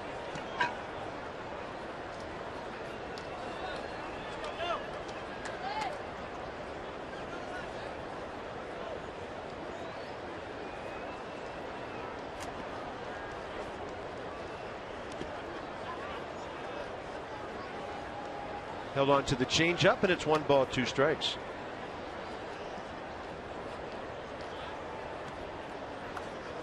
You can do whatever you want to the baseball. If you hit one here, it's going to go. Especially on a humid night. Ballpark's playing bigger than I've seen it here tonight. It's a cool night. But when it's warm and humid and dry, you know, you have the wind blowing here, that's when you get the 15 to 14 games. Tonight, not so much. Steven Strasburg hit that ball good enough on some nights to be a home run. Yeah. I know we first heard when Coors Field opened that on the average fly balls would go about 13% further, and that turns a 350-foot fly ball into 395. 1-2. Arenado reaching to stay alive.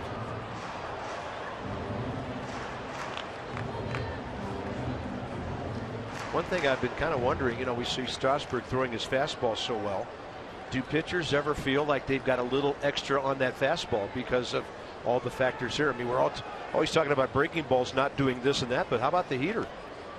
I've heard pitchers talk about it. They get a little more jump on it late.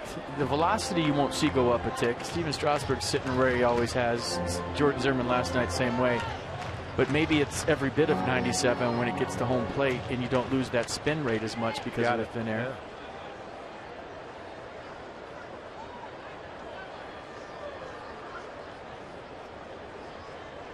Yeah. 1-2 to Nolan Arenado. Second in home runs, second in RBIs in the National League. Strasburg with a breaking ball, and he just strokes it up the middle. And Arenado aboard for the first time. He had a couple of doubles, a single, and RBI last night. Yeah, this is a curveball right here. Stays on it nice, back up the middle. I was talking to Randy Knorr about the throw he made from third base last night. And Randy played with Ken Caminiti, and we both thought that that was Caminiti worthy. The one where he stood up, crow hopped, and just let it rip from way behind the base. You see all the glove plays that Arenado makes, but I didn't know he had that kind of cannon. Right up there with Machado.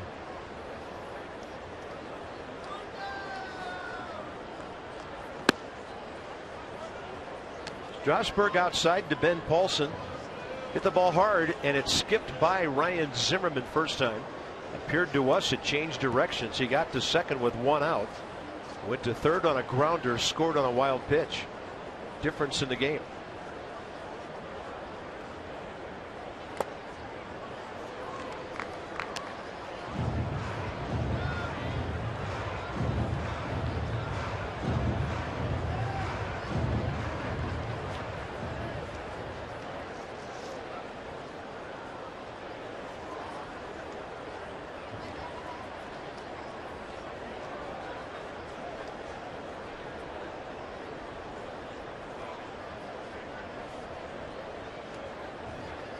Not a one stolen base. He's been caught 3 times this year.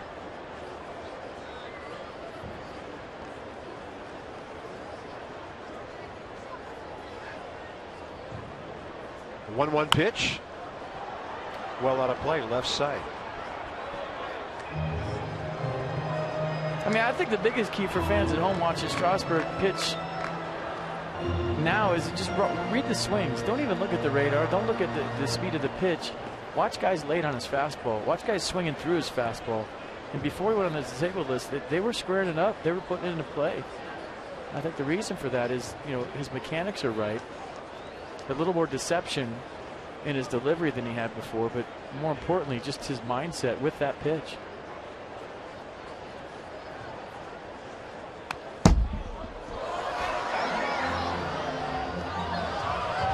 Top of the hour. 10 o'clock back home. Thanks for staying up with us. It's the Nats and the Rockies, game 2 of this 3-game series and game 9 of this road trip. Right now it's the Rockies 1-0. Arenado at first base. Pretty good battle here. Steven Strasburg and Ben Paulson.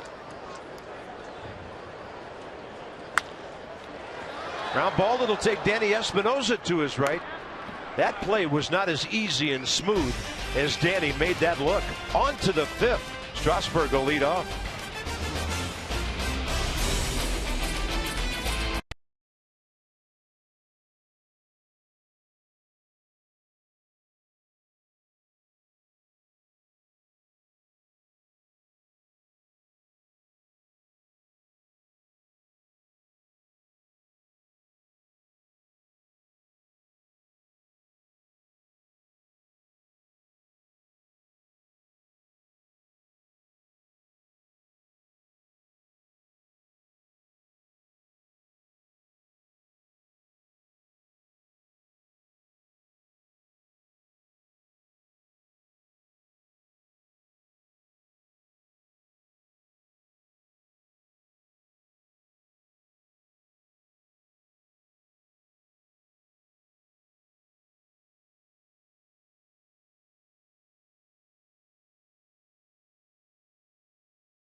Tuesday, August 25th, 7:05 start. 3-game series against the Padres. First 25,000 fans receive an Anthony Rendon Garden Gnome.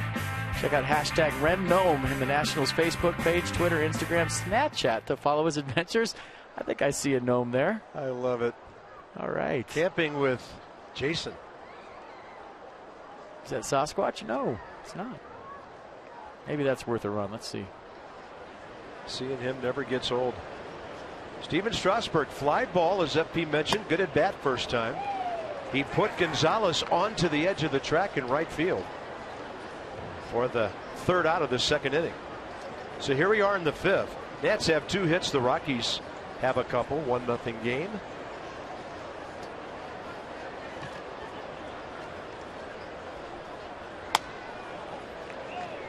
Looks like Jim Wolf likes the off speed there, but he doesn't like the fastball out there. The count's even 1-1.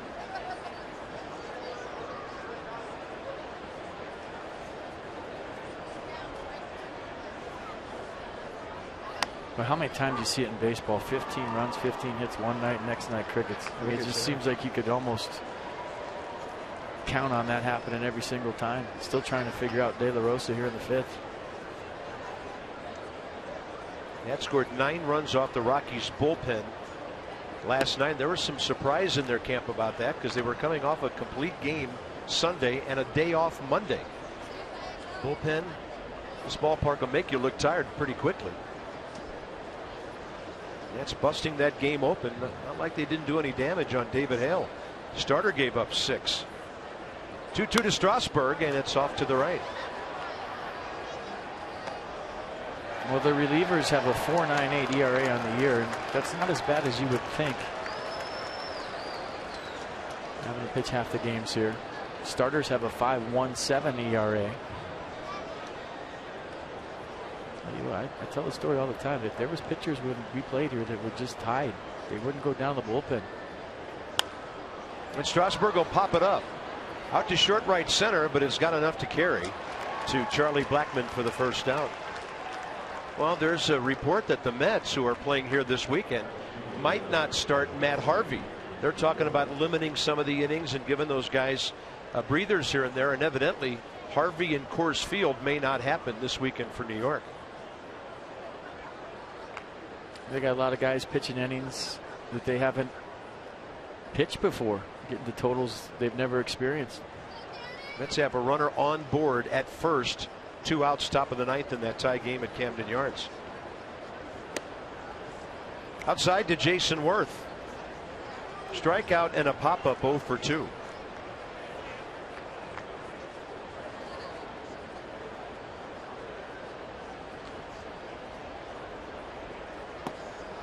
De La Rosa has faced 14 batters since the first inning without giving up a hit, but he's walked 4 of them.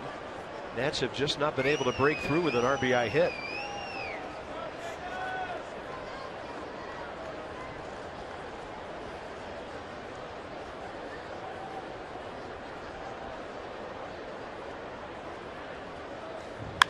That ball's ripped left field corner. Arenado couldn't get it. It's going to roll all the way to the 347 mark, and Jason Worth is going to have his 3rd hit of this series and his 2nd double. Finally, somebody on the Nats side centers one. Well, we showed his gnome and he hit a double, so that's good. And finally got something bell tied. I mean, De La Rosa's done a nice job of keeping the ball down tonight. Jason Worth hunting a fastball that was bell tie out over the plate. Drills it down the corner. Now Danny Espinosa trying to tie this game up or more. Nice swing. And Espinosa has seen De La Rosa twice tonight.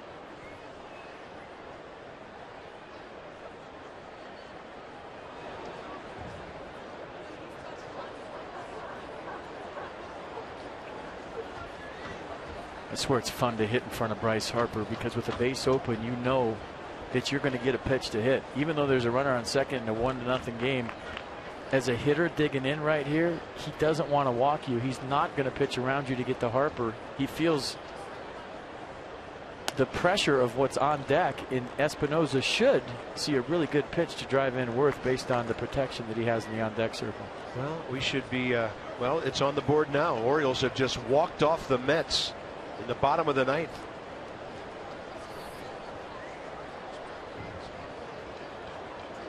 Well, that's good.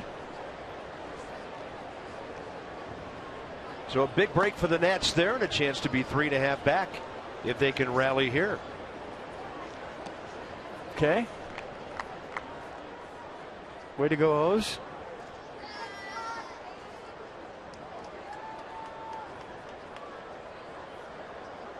I'm telling you, you get a few nights where you win, they lose. Here we go.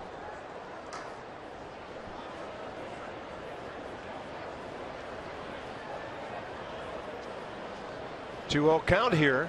Espinosa rifles one up the middle.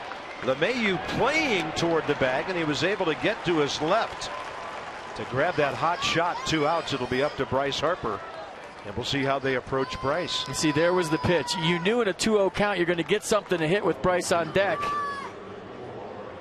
And just some bad luck for Espinosa. Put the barrel on it. Nice play by DJ LeMahieu, having to negotiate the second base umpire, Quinn Walcott. Now Bryce has a chance to drive in Worth. We'll see if they pitch to him. Yeah, lefty-lefty matchup here, and then Escobar, who already has a hit tonight, on deck.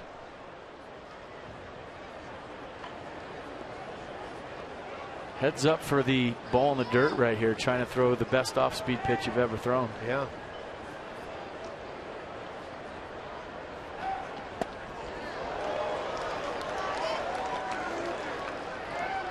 Pretty big hack right here. Try to make it 2-1.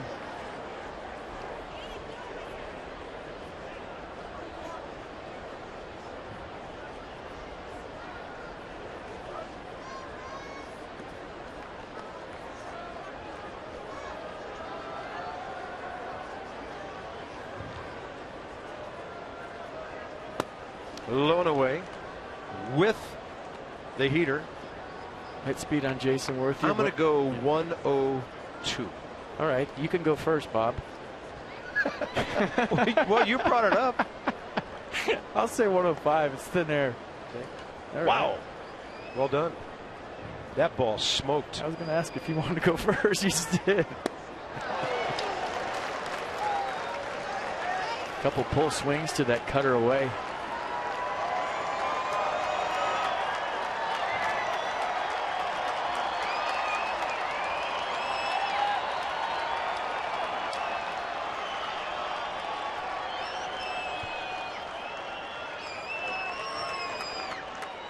Big pitch in the ball game right here, 5th inning. 1-0 Rockies lead. Be ready for the wild pitch here.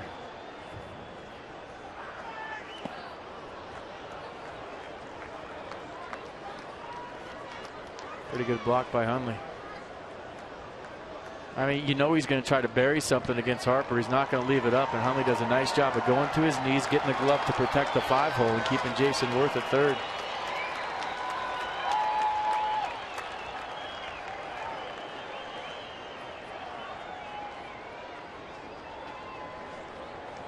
Now it's 2-2. Harper a tapper and stays alive. And you can make the argument that Hundley block is the difference in the game. You know, one ball went to the screen with a runner on third and 2 outs, and one ball was blocked.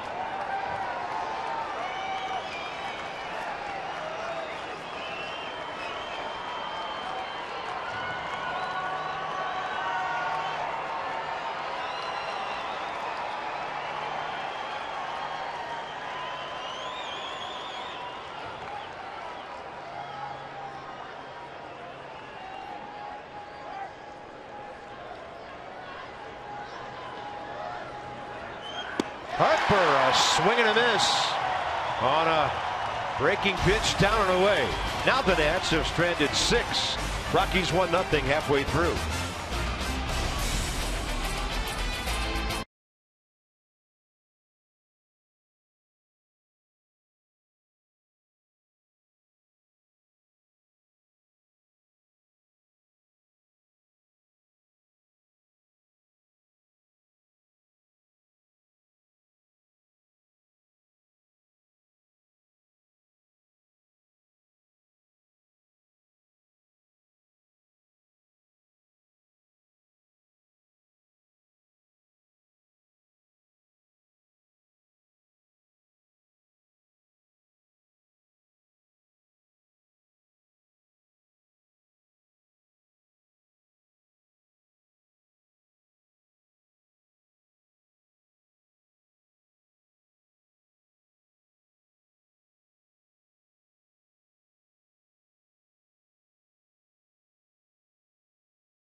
Toyota Keys for Kids, $37 donated by DC area Toyota dealers to the Children's Inn at NIH for every strikeout by a Nats pitcher this season. Strasburg and DJ LeMahieu, bottom of the 5th inning. Perfect to the outside edge. 70 pitches, 50 strikes.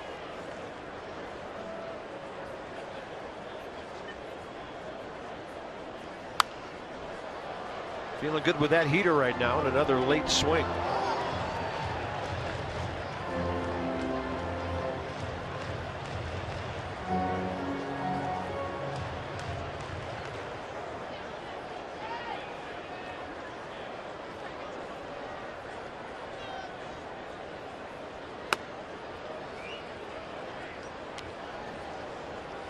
Mayhew, a bouncing ball to Ryan Zimmerman, first time up.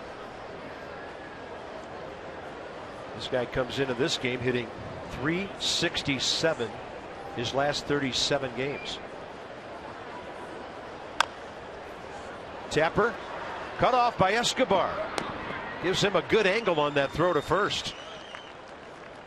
Now, this is a good replay for you younger players, especially third baseman. You take anything you can get because your momentum's going toward first base. So see the angle Ian Desmond's coming at? He's going to have to throw across his body. But Yunel Escobar playing in for LeMahieu cuts this ball off, and all his momentum's going to first base. So third baseman, you take everything you can get going to your left. It's an easier play than the shortstop going to his right and having to throw across his body.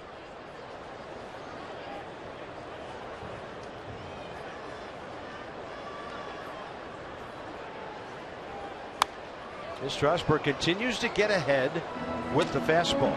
Did it to LeMahieu, does it here to Hundley. He said strike. Jim Wolf said yes.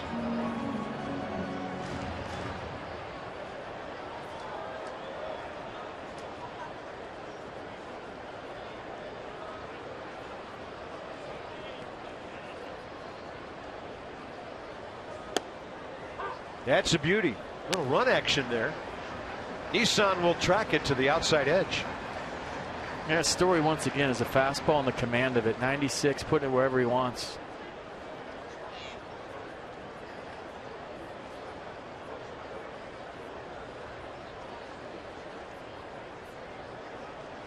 There he goes with the breaking ball. 84 in the dirt. And the tag by Ramos. Steven Strasburg, only 3 strikeouts tonight, and that's just fine. Well, you start to think about that fastball and how you have to get your swing going early to hit it, and then only convinced he was seeing another one. That curveball never really was a strike. He just was thinking fastball all the way. Got to bring in the number 8 hitter, left fielder Kyle Parker. I thought you made a great point earlier, though, about the fastball in this yard. Fastballs don't hang. If you've got a good one going and have guys late or get them behind, you're going to get outs at Coors Field. There's a first pitch fly ball. Parker to Harper. Escobar, Desmond, Zimmerman coming up. 6th inning.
field.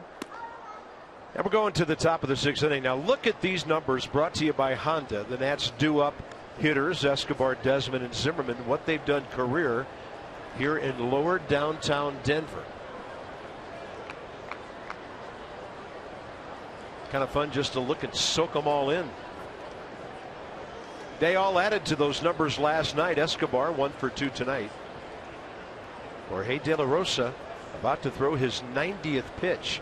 By the way, Steven Strasburg threw 5 innings, 77. A wild pitch, the difference in this game. Strasburg's thrown only 36 pitches the last 3 innings.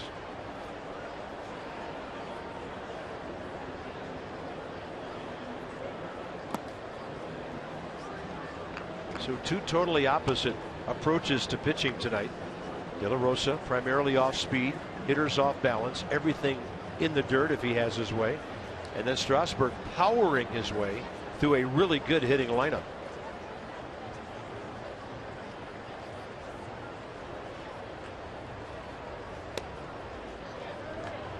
So the box score, Harper and Escobar, first inning back-to-back hits after 2 outs.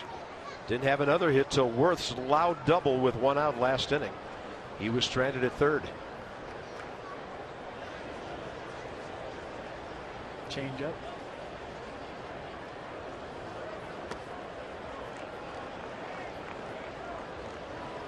Three and 0.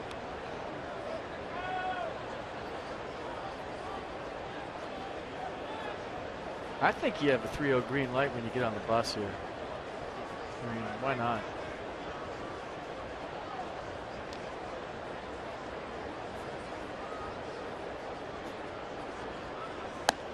Escobar taking all the way, and now the Nationals have been given 5 walks in just over 5 innings.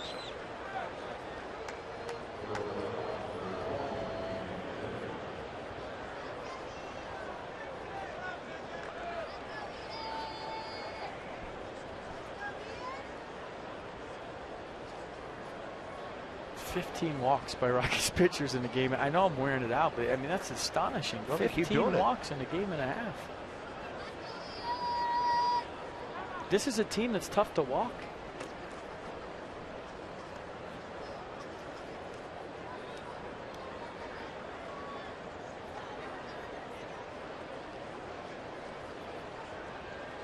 Ian Desmond hit a line drive that hopped into the glove of Jose Reyes last time. He's 0 for 2, ground ball to third before that. He's had the best at bats here tonight. Yeah, he's hit it sharply twice. Now De La Rosa behind another hitter.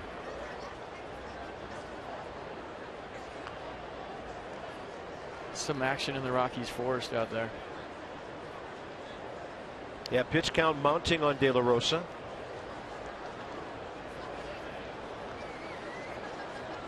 He's only thrown 100 pitches twice since the end of June in any start. Last time out, 90 pitches in a 3-0 loss at New York against the Mets. That's Justin Miller, one of their 7 right-handers.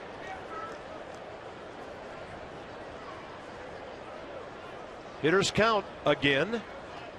Desmond jacks one to left. It's hooking right by Kyle Parker. Escobar coming to third. Bob Henley will hold him. Parker had a little bit of a glitch picking the ball up out there, but nobody out. And now it's second and third. I mean, he hit that ball by Kyle Parker like it was a line drive past the shortstop. That's how hard this ball's hit. And Ian Desmond just absolutely murdered this baseball. I mean, look at that. He didn't have time to get over to cut that ball off. And you were thinking with the fact that he tried to pick it up and couldn't, that Henley would send Escobar. But Escobar was just arriving to third, and with nobody out, Henley thought better of it. So a nice at bat by Ian Desmond. Pitching coach Steve Foster done with his visit. I mean, this ball wasn't that far away from Parker. No, I mean, that's why it's like he hit it past the shortstop. Look how hard he hit that. My son texted me on the 477-foot home run he hit in San Francisco, and he said that ball was disgraced. And I guess you could say the same about this one, too. Low and inside to Ryan Zimmerman. De La Rosa hasn't pitched to Ryan all night. We mentioned, including this evening now, he's walked Ryan 7 times career. So this might be the guy that he has circled. First base is open, but there's nobody out.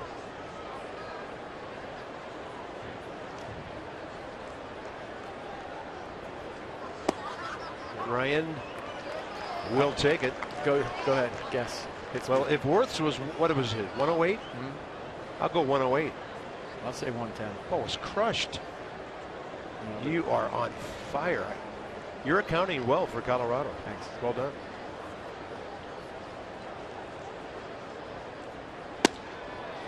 Yeah, I'm applying Washington sea level standards. So a ground ball here to second base is what you're thinking. But you see what De La Rosa's doing. He's pounding Ryan in. Ground ball to second, gets one in, gets one over. But now you got to take care of yourself with 2 strikes. Forget about moving it around. Ryan, 47 RBIs. 2 last night. 13 since his return. And that gets him 91 upstairs. He couldn't get to it.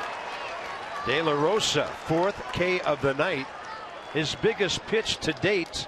Taylor next.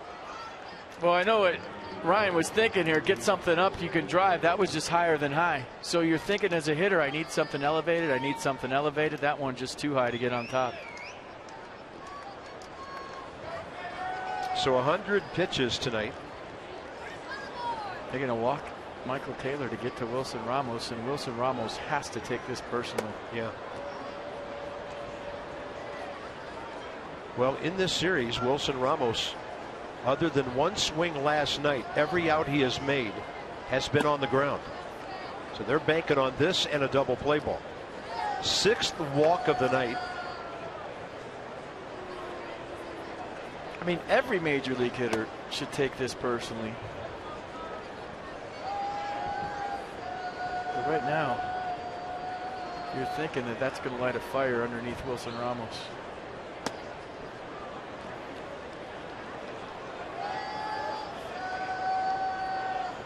Ramos a walk, a ground ball tonight. 0 for 4 career against Jorge De La Rosa. I mean, it's the right move by Walt Weiss. Don't get me wrong. Yeah. He's trying to set up the double play.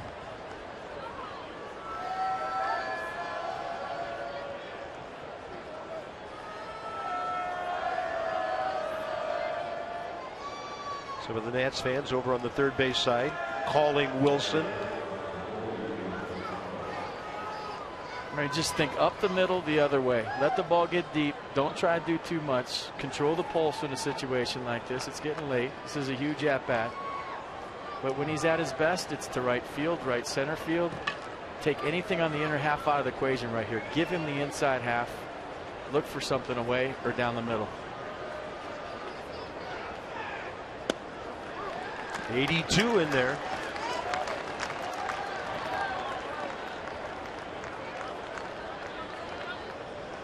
Yeah, odd that when he falls behind on this count, he does damage.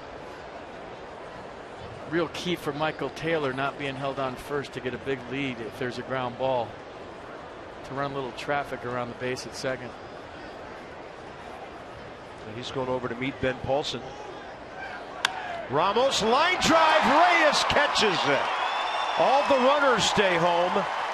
And that's the second out. It'll be up to Steven Strasburg.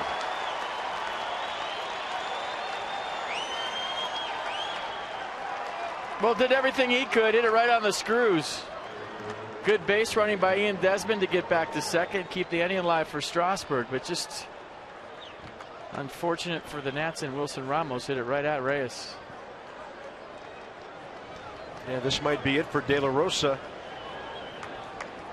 And Steven Strasburg looking for his first RBI of the year. Taken all the way.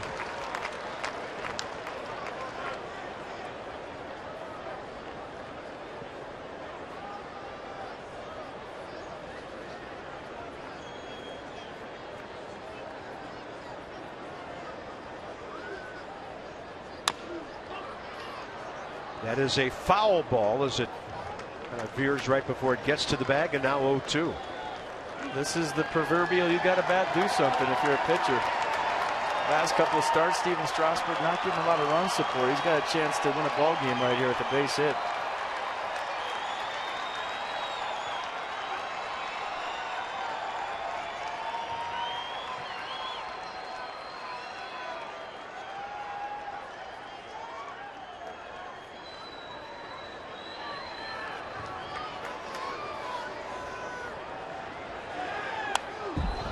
Stevens had some good cuts tonight. Long fly ball to right in the second. Fly ball to short center in the fifth. Shorten up with 2 strikes. I like it.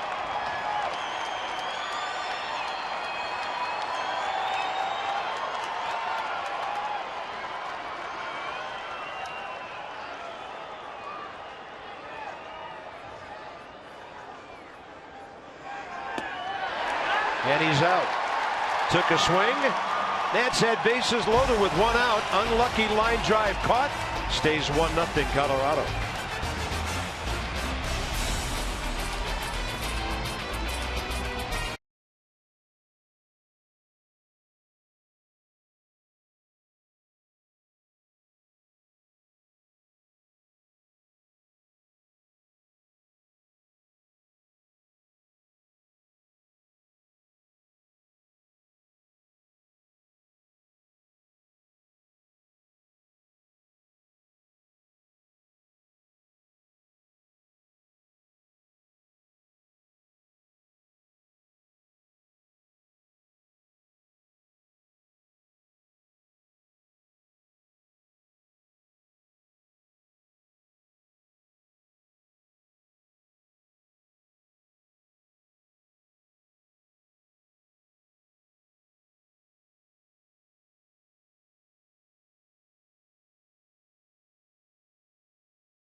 Nats frustrated again, but De La Rosa is out of the game.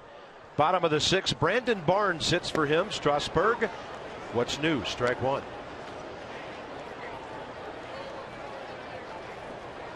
And Matt Williams has to be thinking like we're thinking up here, that 1 run isn't going to win this game. Probably the main reason he let Steven Strasburg get with the bases loaded. Likes the way he's pitching. He's thinking if he can get in the Rockies bullpen, what happened last night has a good chance of happening here again tonight. Long way to go in this one. No balls, 2 strikes to Barnes. 1 for 10 as a pinch hitter. And that is a nasty hook dropped on him. Steven Strasburg, 4th strikeout tonight. Mercedes-Benz will track it. Yeah, the curveball's been pretty good too. Don't sleep on that. I mean, not what he's used to throwing, but for Coors Field and that elevation, it's been very effective. And that's just because everyone's thinking about 97 for strikes.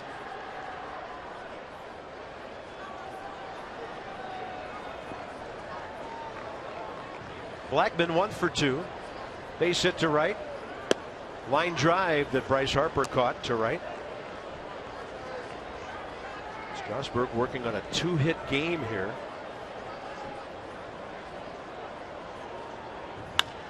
And a ball laced out to center. Taylor's going to move back for it. Good read. 2 outs. Rockies box score. Leadoff hit by Blackmon. He was caught stealing by Strasburg in the first. The error by Ben Paulson, or rather by Ryan Zimmerman, getting Paulson aboard. Scored on a wild pitch in the second. And they've had 1 hit since. Arenado's bouncer up the middle. 2 outs, 4th inning.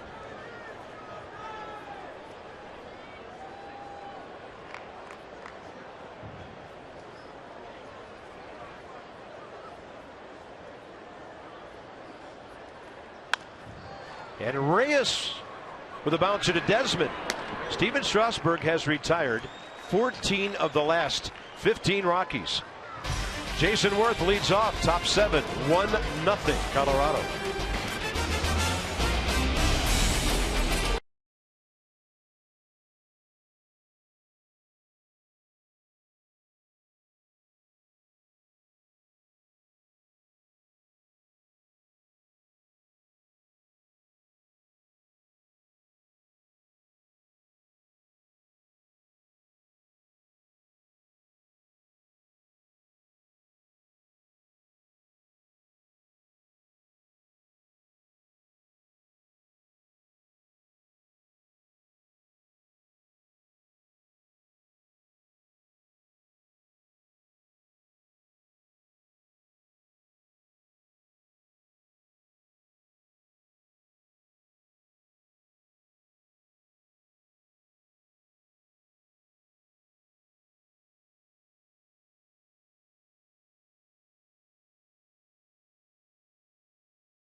Steven Strasburg, 83 pitches, 62 strikes in 6 strong innings.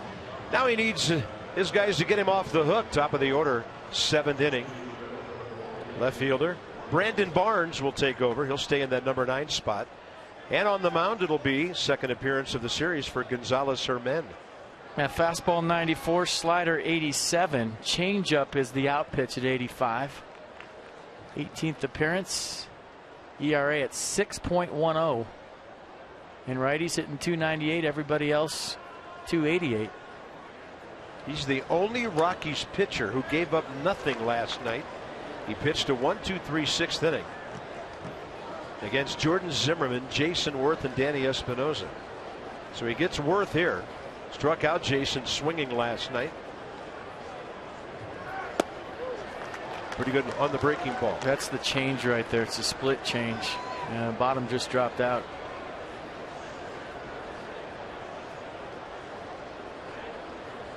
Worth 2 for 5 career against him.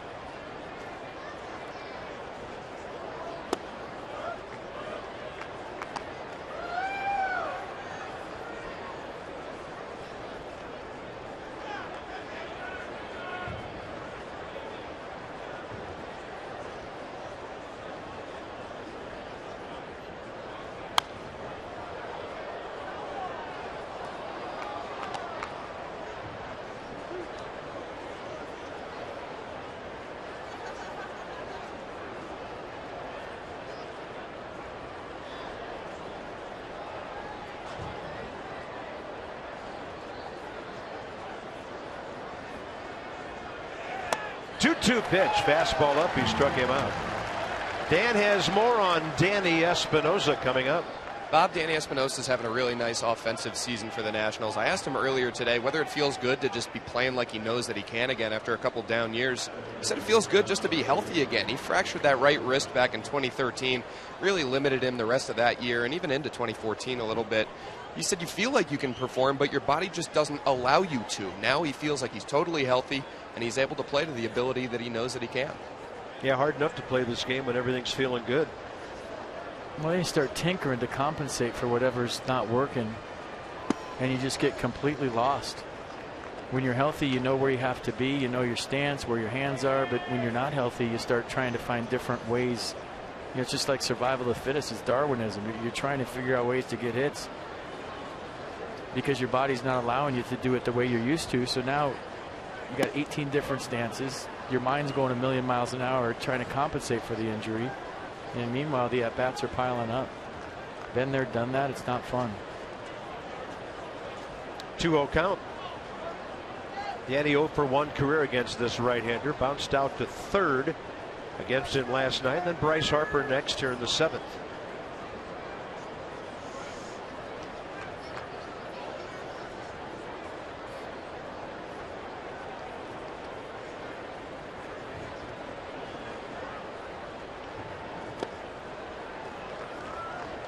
How about a walk? Only 6 of them so far tonight. 1 intentional. No lefty up in the Rockies pen for the guy on deck. Yeah, they have one guy, that's Christian Friedrich, who got racked around in the 9th inning by the Nats last night. He faced 6 batters and 4 reached. So might be possible he's not available. The pitfalls of a 1 left-hander, 7 right-hander bullpen. He's pumping right here if he gets a strike. 3-1 Espinosa out ahead.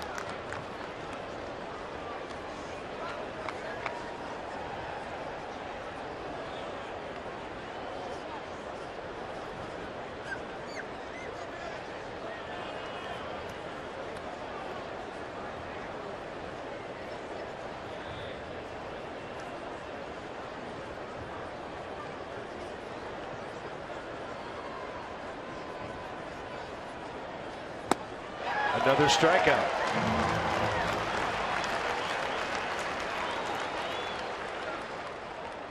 Harper 0 for 3 against him with a walk career. I like how the truck is thinking. Washington, D.C. Lexus dealers are donating $250 to the Children's National Health System for every home run a Nats player hits this season, so keep them coming. It's for a wonderful cause. Lexus, the pursuit of perfection.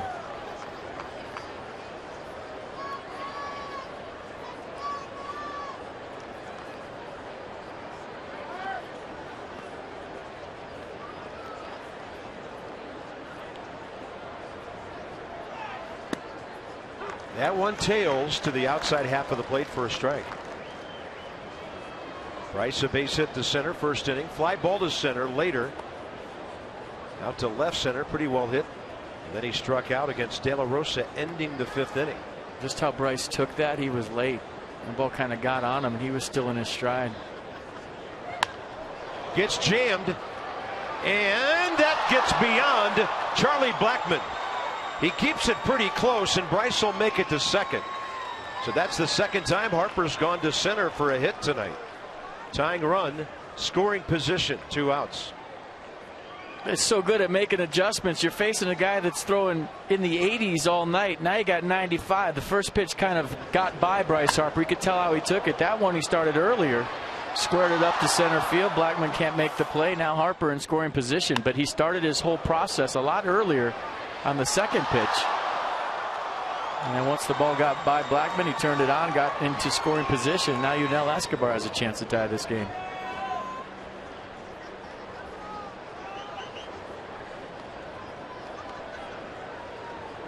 Escobar 40 RBIs on the year.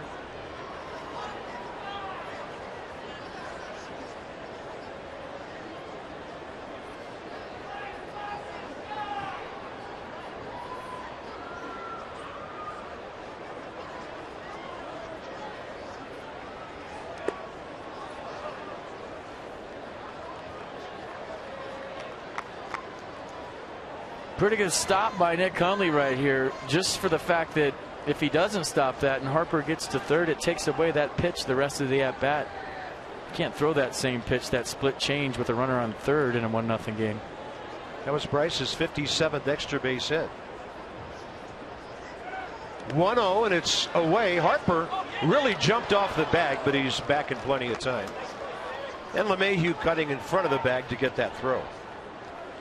Another split change in the dirt and another block by Nick Hundley, and Bryce Harper thinking about going to third. That got a throw behind him. They pitching around Unell here to get to Ian Desmond.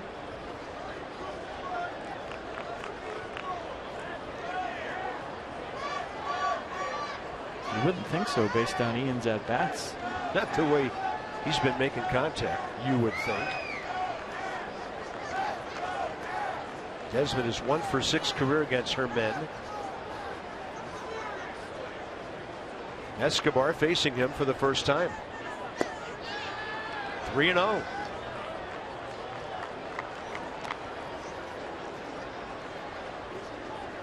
Christian Bettencourt warming. Pardon me, Rafael Bettencourt.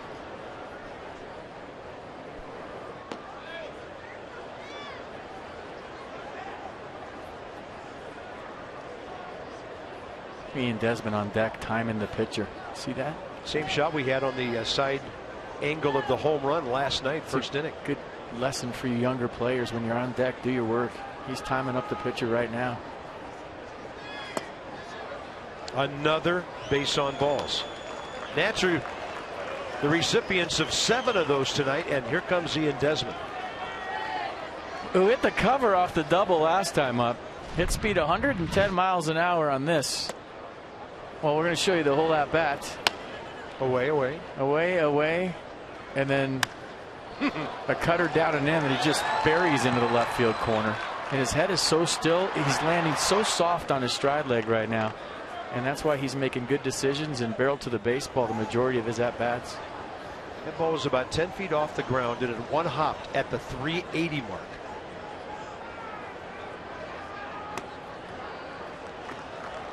This all started with 2 outs when Bryce was able to muscle one up the middle.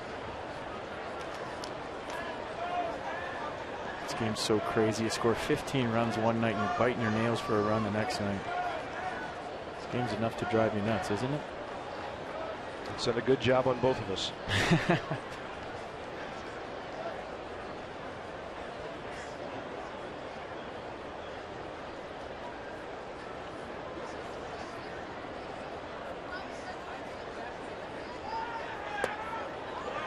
Did he stop?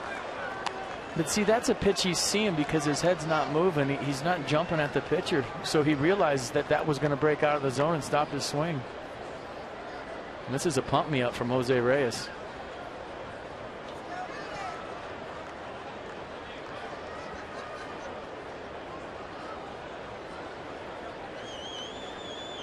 A lot of hitters like this count. Desmond, big time damage.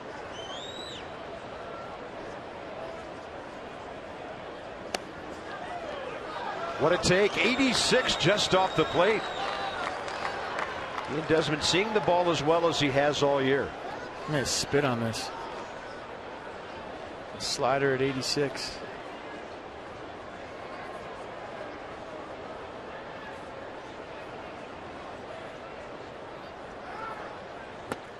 He was pumping on 3-0 at 93, kind of running in on him. Yeah, watch the movement on this pitch. Starts down the middle and runs off the plate end.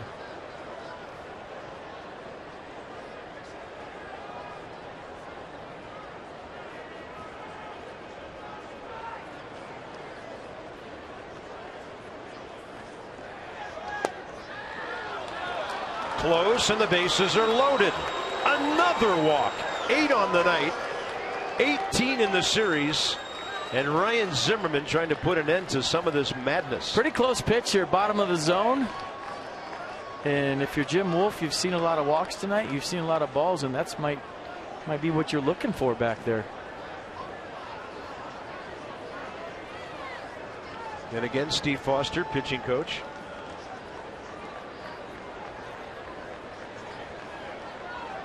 Ryan Zimmerman with a chance again. Not often in this game do you get a second opportunity. Ryan Zimmerman with a big at-bat in the 6th inning. Another huge at-bat here in the 7th. Ryan is 2 for 4 career against Gonzalez Hermen.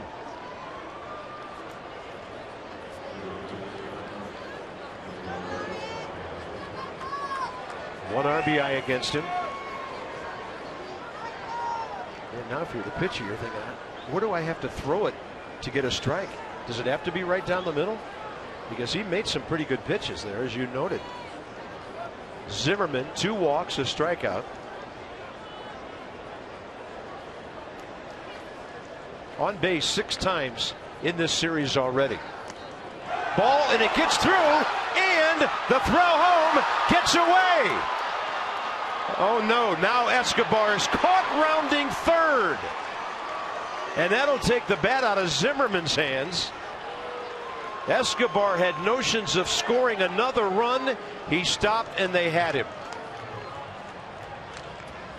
Okay, well, the good thing is the game is tied. And the good thing is the game is tied. It's our Hyundai 7th inning stretch from Coors Field in Colorado. And of all things, this game is tied tonight on a couple of wild pitches.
LeMahieu, a lot of credit for being the man on the spot. Watch the second baseman come into your frame and back up and hustle over here and get the third out at third. You know, a bad base running play by Yunel Escobar, just for the fact that he was jogging into third and tried to turn it on at the last second. If he was sprinting full speed into third, he might have had a chance to score, but tried to turn it on late, and the hustle by LeMahieu was the difference right there. That was a heads-up play by the Rockies second baseman. Bottom of the 7th, first pitch swing. Carlos Gonzalez is out. And that's 15 of 16 for Strasburg. I know you don't want to hear this name, but that is a Jeter kind of play. What he did to your ball club, Oakland. You know, you come in on the infield, you fill in a space that needs to be filled in, and boom, little backhand toss. Yeah, I mean, if you're standing around and you're doing something wrong, and LeMahieu's a guy that plays the game the right way and was right in the right spot. I don't think Yunel Escobar anticipated him be there. But still, you'll take the run, tie ball game. But you're hoping for more. Strasburg, front door breaking ball, stays up and into Arenado.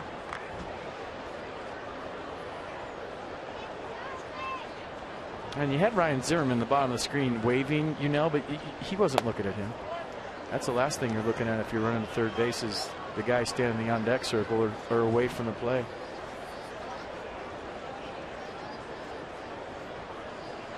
Two balls, no strikes to Arenado.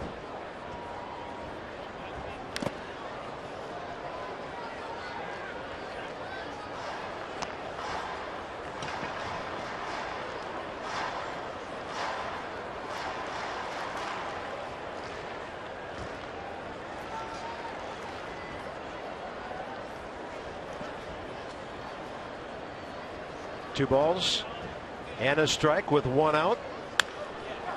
And Nolan Arenado way out ahead, and over the top of that breaking pitch, counts even. Playing fantasy baseball, MLB.tv serves up real-time highlights and pitch tracking info on your out-of-market fantasy players live or on demand on over 400 devices. Get MLB.tv today. Left-hander Matt Thornton, right-hander Blake Treinen for the Nats.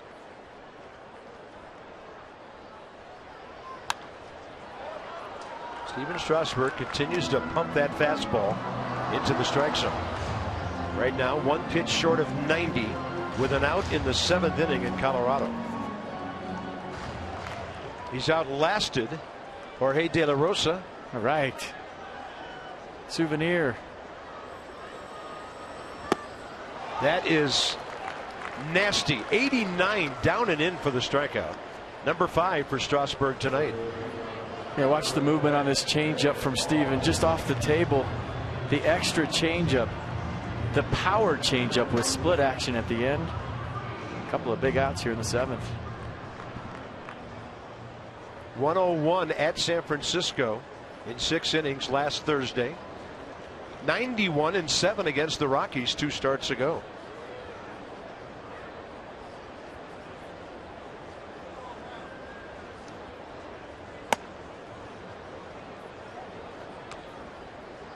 Ben Paulson reached on the air, scored on a wild pitch back in the 2nd. Well, I'm just glad the game didn't end 1-0 because I was starting to sweat. Saying earlier there's no way this game's ended 1-0. I don't think there's been too many 1-0 games in the history of this ballpark. Yeah, there have been some, but not many. Bryce Harper not lost in all of this, scored his 84th run. 2-0 pitch. High in the air to left. Worth camping under it. And Steven Strasburg is on a big time roll here. That's 10 in a row, 17 of 18. Top of the 8th, 1-1 game.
Today, and you said, I'm going to watch the Nats Rockies, and it's going to be about 2 wild pitches.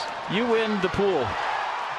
Because after last night's 15-run affair, you're thinking, okay, some more of the same tonight. But this game is 1-1 on 2 wild pitches with runners on third and 2 outs. And that just got weird after this. But something you didn't expect tonight, a 1-1 game and wild pitches. Top of the 8th inning. This call to the bullpen package by the UPS store. Your one-stop shop for all your small business needs. Let us handle your mailbox service needs. We love logistics. And the call goes to the 40-year-old right-hander Rafael Betancourt.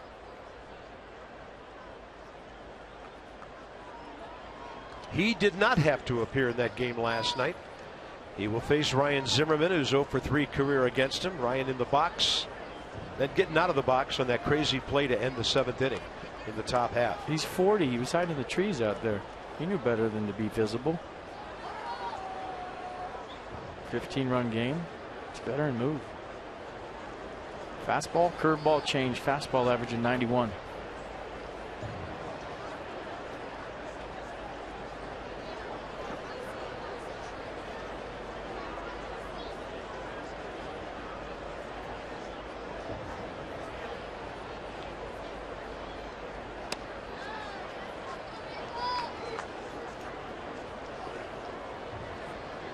So Zimmerman back in there, a couple of walks, a strikeout.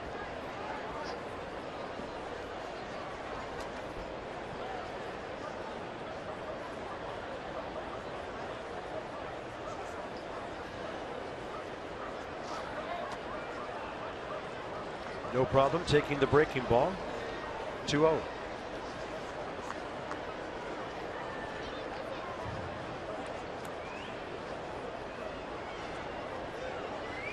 Clint Robinson picking out a bat. The pitcher spot 3 hitters away.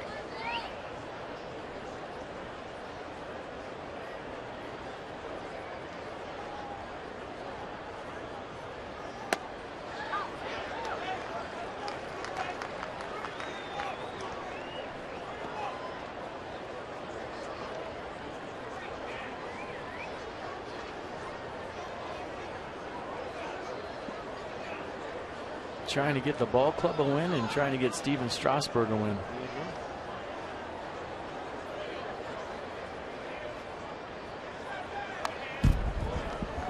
91 up a bit. Ryan took a good swing at it. Counts even 2-2. Steven Strasburg's at 93 pitches through 7. And has really been the story here tonight. 2 hits, 1 run, 5 strikeouts, no walks. Fastball command has been great once again. He's thrown about 70% strikes.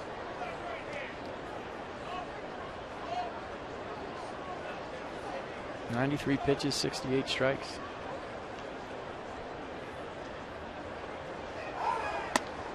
Ryan Zimmerman, that's a fastball that's unreachable. All right, here's your T-Mobile fan photo. Hashtag Nats Couch Cam. You just might see yourself on a couch, on TV, in the water. All right, that's brought to you by T-Mobile.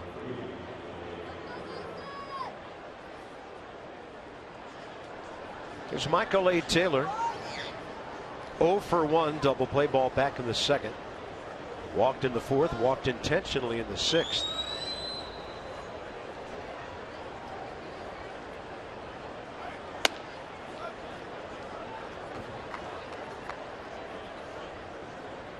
Casey Jansen.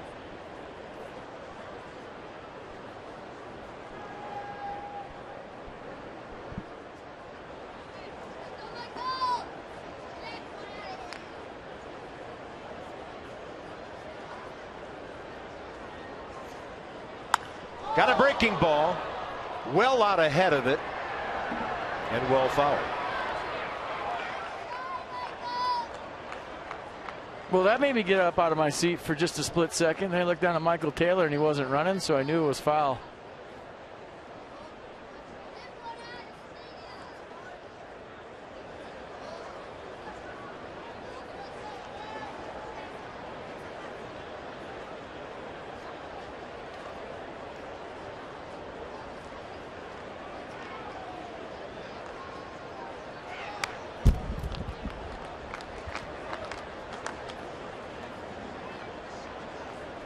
So I'm being told there was 9 1-0 games here at Coors Field between 2005 and 2010, and there hasn't been one since.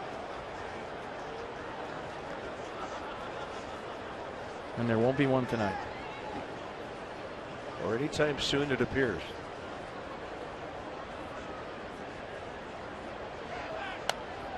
Well, I think you really got to give credit to the humidor repairman. Because after last night, he fixed that thing. He came in here today, had his belt on, all of his tools, and got it cranked up.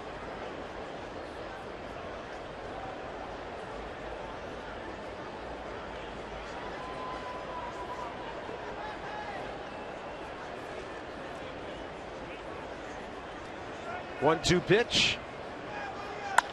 Taylor out to center and right where Charlie Blackmon was playing. 2 outs. Strasburg comes out on deck, and I had the thought a moment ago he'll be replaced by Clint Robinson now. We don't want it to happen, but if the Nats would go 1-2-3 with 93 pitches, would he come out for the bottom of the 8th? Clint Robinson will wait to see if Ramos can get the inning to him. Still might come out for the 8th, depending on what happens here.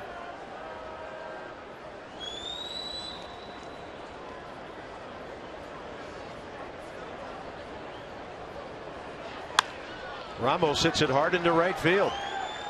So Strasburg is done. Clint Robinson will be the hitter. Wilson Ramos hits the ball hard for really the 3rd straight time. Yeah, he's had a decent night at the plate. Walked his first time up, lined out to Jose Reyes with the bases loaded last time, hit that ball hard. Now he goes to right field. So a rough night last night for the Buffalo, swinging the bat well here tonight. And what a performance by Steven Strasburg once again here.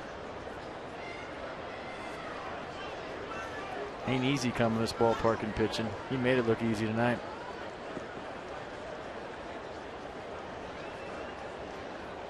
Clint Robinson 0 for 1 against Rafael Betancourt.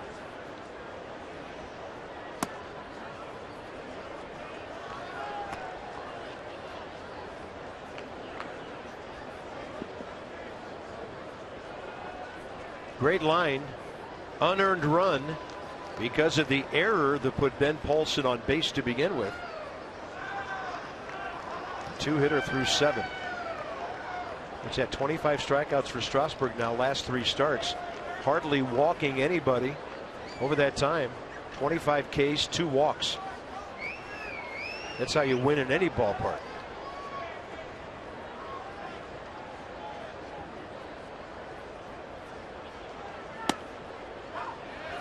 .90 upper part of the zone on the outside edge. 43 strikeouts, 6 walks his last 6 starts, and a 184 average against the last 5, and they only got 2 hits tonight, so that's going to go down. It's been dominant. And it's all about his fastball, the command, and the confidence he has in it.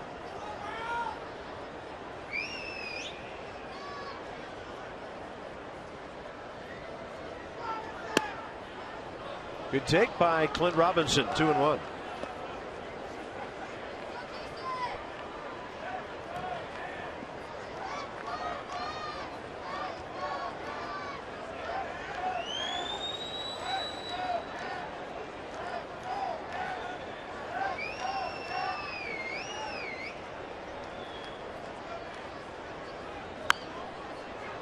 Clint has a couple of RBIs on 5 hits as a pinch hitter.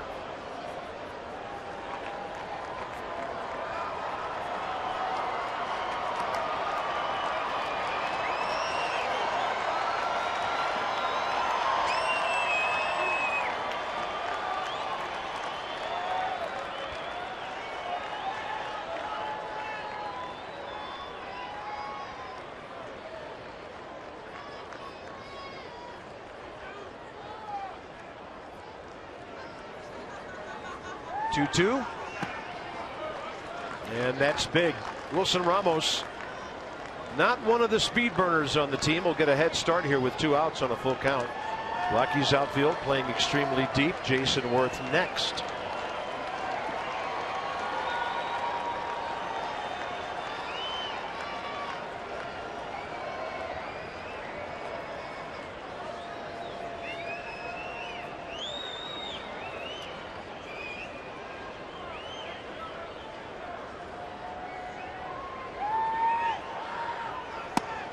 Another good at bat by Clint Robinson, and the Nats have been given 9 walks tonight.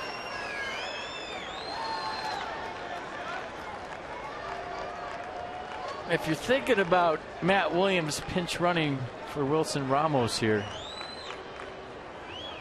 he's got a short bench, so it'd be you'd have to burn 2 players.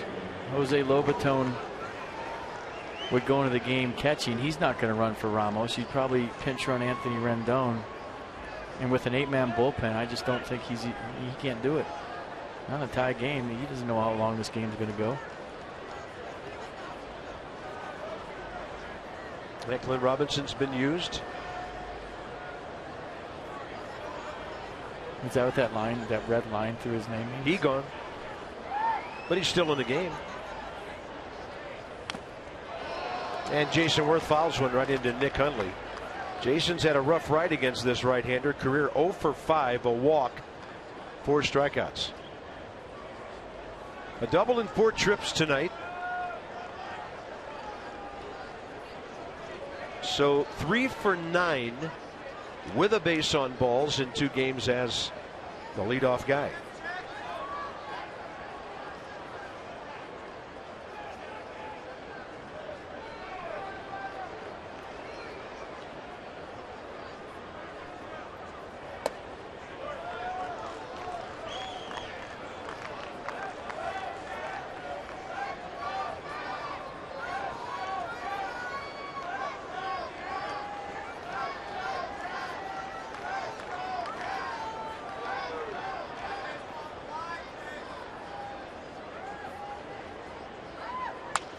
He got a pitch to hit. Other way, and it's beyond the reach of Gonzalez. Ramos scores. Here comes Robinson. Worth heading to third. The Nationals lead 3-1. The leadoff guy becomes a middle of the order RBI guy. Well, he had a great hack on the first pitch. He fouled it straight back. It hit Nick Hundley. And you could tell he was feeling hitterish. And when Jason Worth's at his best, he's going the other way. And watch this ball slice away from Carlos Gonzalez. It looked like he had a beat on it, but the ball just kept slicing. Betancourt can't believe it. Everybody off to the races. And this ballpark got loud. It was all the Nats fans on their feet. The third base dugout was going nuts. And Jason Worth showing a lot of emotion, sliding into third base. And all of a sudden, Steven Strasburg's night of work may pay off. He qualifies all of a sudden for the W. Here's Danny Espinosa. Clutch hit by Jason Worth.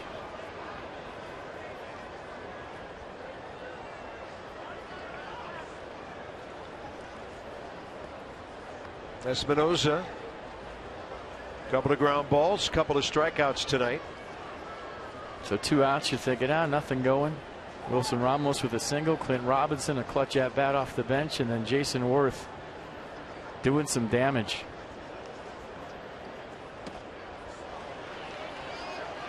Nasty breaking ball, no balls, 2 strikes. Telling you, we talked about it at the beginning of the game. You're hitting 7th. You don't feel like you're in the groove. You're in the rhythm. When you're used to hitting 3rd or 4th your whole career, now he's leading off and a little more responsibility, and that's exactly how he wants it. Nationals finally made the Rockies pay for one of those walks. Espinosa 90 upstairs, couldn't get it, but a big hit by Jason Worth. He now has 20 RBIs on the year, and in this series looking like a leadoff guy and somebody who could drive it the other way. 2-run triple. The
Here at Coors Field, he was spectacular once again. 7 innings, gave up just 2 hits, 5 strikeouts.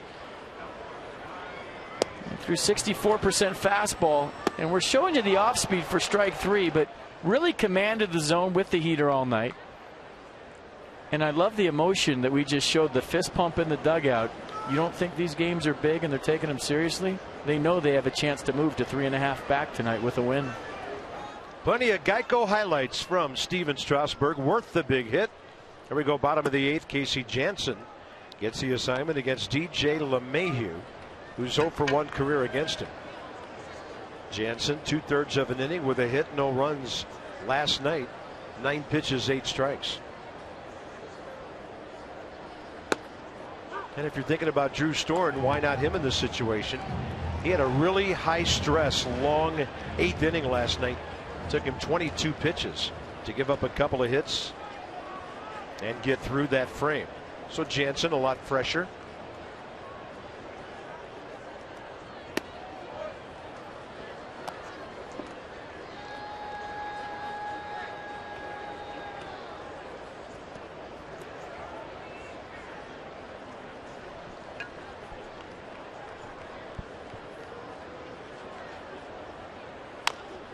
And a tapper right back to the mound. Casey Janssen to Ryan Zimmerman, first out, 8th inning. Fan appreciation night, or week I should say, at the Fit, September 1st through the 7th. Fireworks, dollar tickets Monday, September 7th. Celebrate the end of an amazing season. For tickets and info, go to PotomacNationals.com. Matt Thornton continues to throw, but it appears the next 2 batters are both right-handers. Hundley steps in. Matt McBride on deck. Rockies only have 1 left-handed bat, the light-hitting Daniel Descalso. Target in. Jansen misses in there.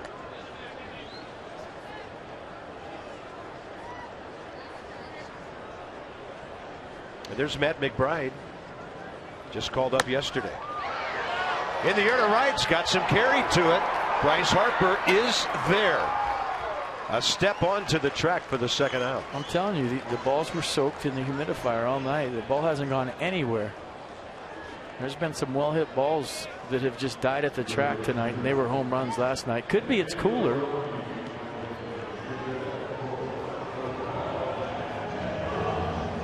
Next up is Matt McBride.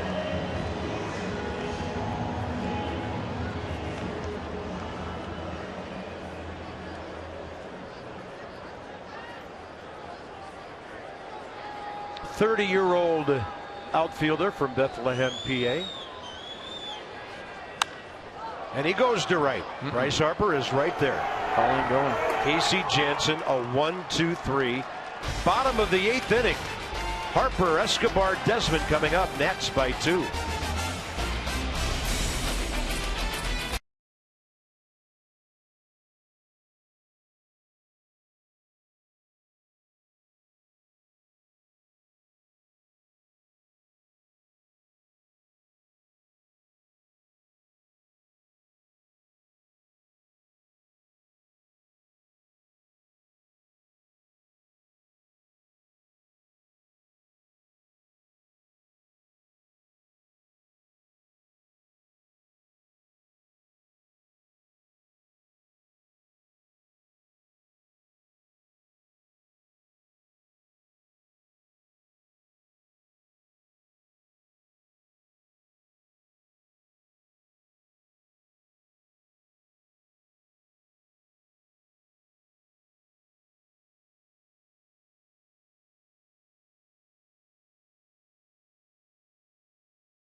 Presented by authority of the Washington Nationals and may not be reproduced or retransmitted in any form. And the accounts and descriptions of this game may not be disseminated without the expressed written consent of the Washington Nationals. Well, a little game summary if you're just tuning in. Jason Worth with a clutch 2-run triple in the 8th inning to give the Nats a 3-1 lead. I'll show it to you one more time. And I don't know if you could hear it on the replay, but I was talking to our producer, Chip Winfield, during the break. Might be the loudest I've heard a road game for the Nats with the fans here from D.C. Nats fans everywhere. And when this ball dropped, this place went nuts. I mean, you hear fans on the road sometimes here or there, like a smattering of applause. But this ballpark got loud, and Jason Worth with the game face and Clint Robinson with the hug. I mean, as loud as I've ever heard it on the road. Pretty cool. Well, their closer, John Exford. 16 saves right now. He's trying to keep this a 2-run game. Rockies have their number 9 hitter, then the top of the order, bottom of this inning. Veteran guy, 16 saves. And a 43rd appearance, ERA at 4.66. Opponents hitting .265 against the fastball, slider, curveball combination. Fastball's a good one, averages 96.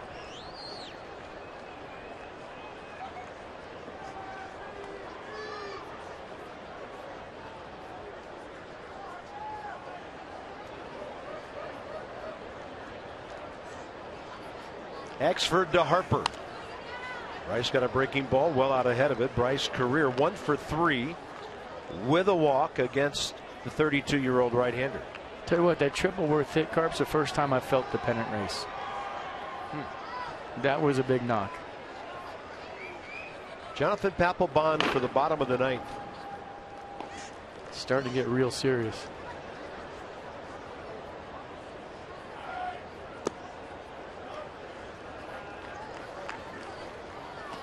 And he said with Dan last night after the game, you know, we dug a deep hole. We got to figure a way to climb out of it. And every single game counts.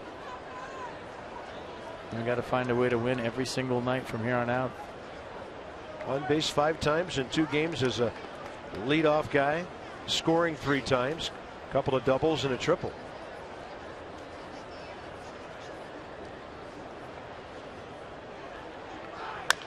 Harper, things got some topspin on it, backs up. LeMahieu, who throws him out.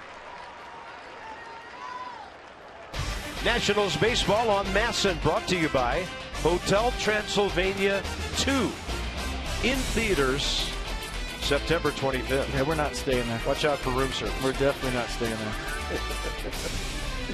there. In theaters, you know, in a little over a month. I missed one. I missed the first one.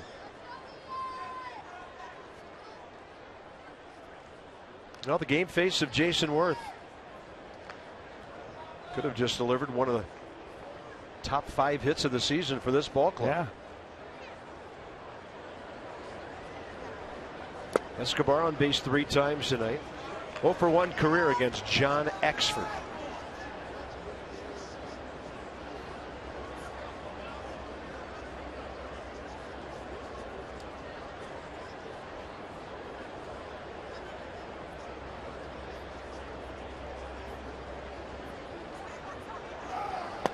And by the way, in the, let's not forget about this department, 7 pitches for Casey Janssen to get 3 outs in the 8th inning. That was nice.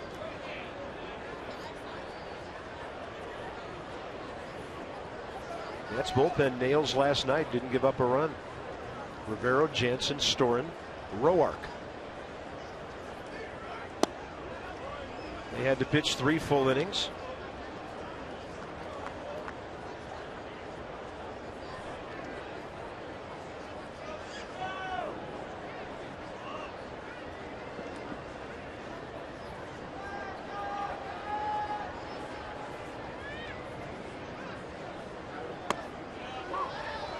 Strike call, 2-2.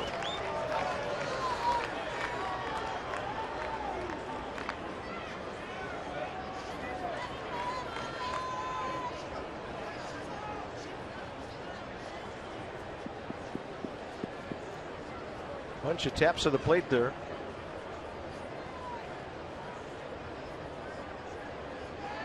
And a 2-2 pitch. Escobar fights it off. Second hit of the night. He's on base for the fourth time. Are the Nats going for a sweep tomorrow night? Max Scherzer going for win number 12. That's him against the Rockies last time out. Opponents hitting only .205 against him. Ryan Zimmerman has hit 2 of the 7 home runs Johan Flande has given up this year. It'll be his 5th start, his 13th appearance. 8:30 Masson 2. Yeah, Max talking about his arm slot the last couple of starts and how he's getting his fingers on the side of the baseball and his fastball is just kind of flattened out over the plate. And he said he would make the adjustment between starts. And I'm anxious to see him pitch tomorrow night. Always an event. Ian Desmond looking for his first career hit against John Axford. Double, walk, 1 for 3.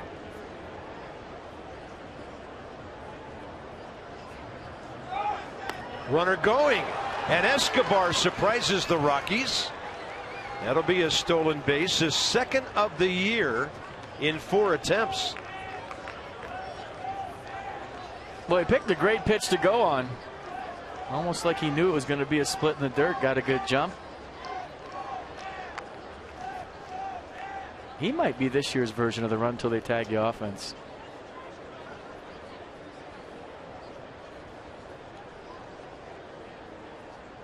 Tell you what, that approach, that inside out swing with 2 strikes, he's just a hit collector.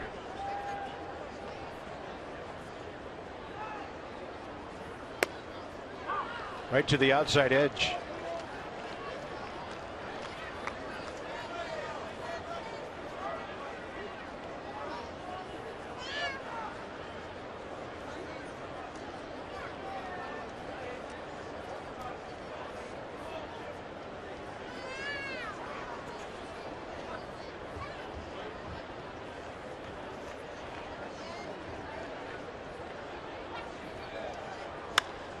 Got a breaking ball and a fly to right center. Carlos Gonzalez. Escobar going to tag. Good throw is going to be right there. He's safe. In under that one hopper. Third base, 2 outs.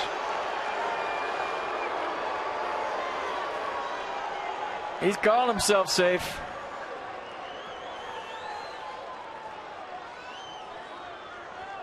I just wish the guy would have a little fun out there.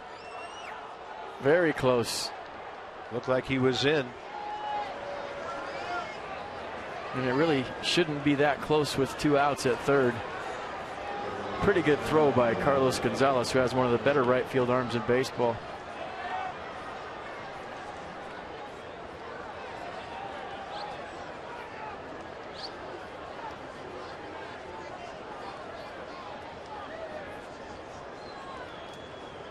Rockies will not pursue it. Here's Zimmerman with a chance to give Washington a 3-run lead. Ryan 2 for 5 career with a walk against John Axford career.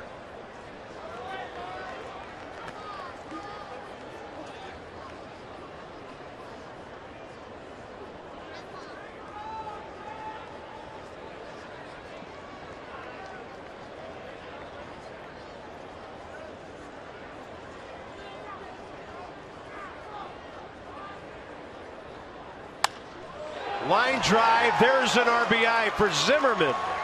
First base hit of the night. Ryan Zimmerman's 48th RBI. 4-1 Washington.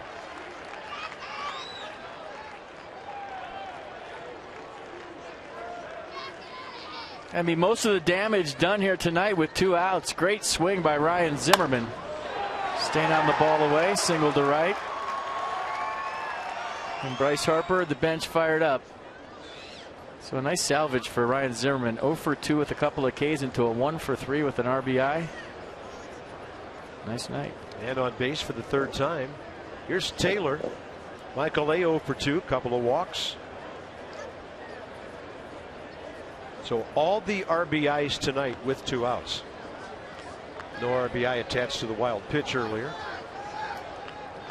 Jason Worth's hit really changed this game. I think you should shave a part into your head like you know. I do. On the side that you turn to me during the open every night. I think it looked good.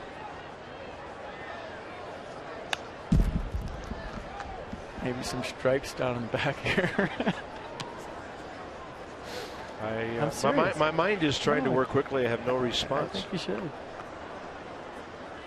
They'll lead that to the 20 and 30 somethings. Good okay, cut. just barely 20 something. All right, I got it.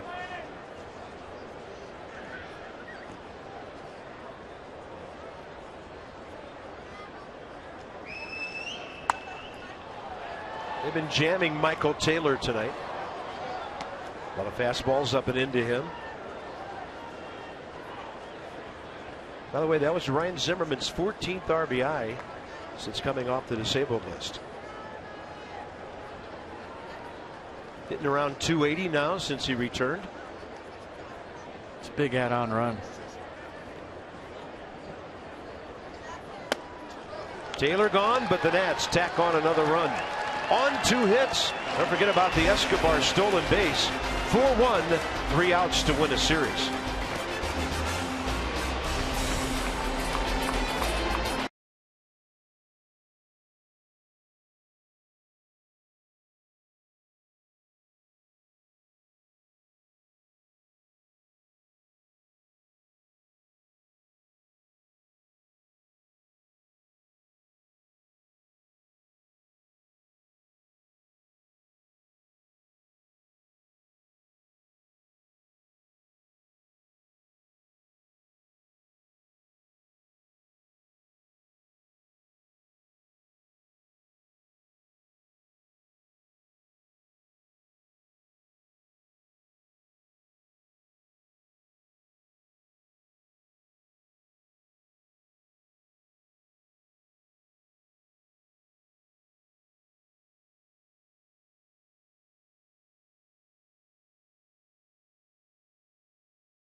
On only his 3rd save opportunity with the Nats. They've been few and far between. Fastball 91, slider 80, split 86. Lawrence hitting 217 against Papelbon this year. Jason Worth having some fun in left field.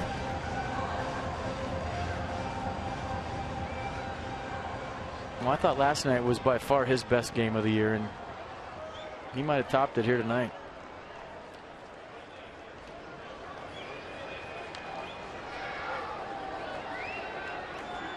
Rockies will start out with their left fielder. Brandon Barnes came in on a double switch, 0 for 1 with a strikeout. Back in the 6th inning. Papelbon with a fastball, 91 for the swing and miss.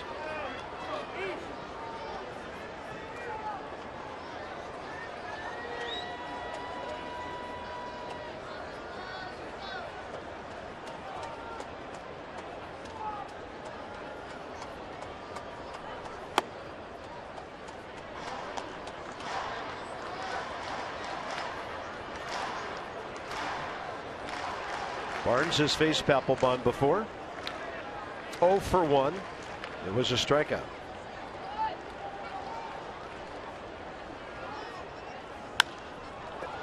And a high fly ball to center for Michael A. Taylor.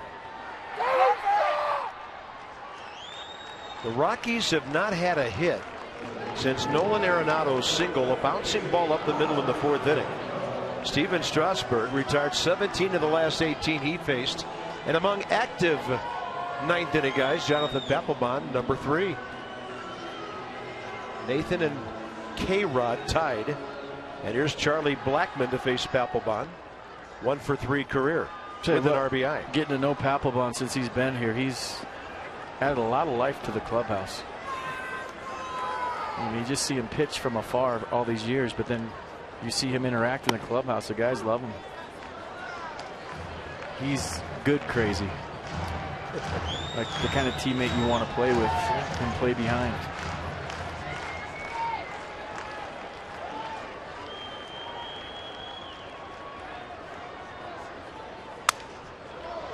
Jammed in. Blackmon will need a new bat. No glove. Didn't make the play down there.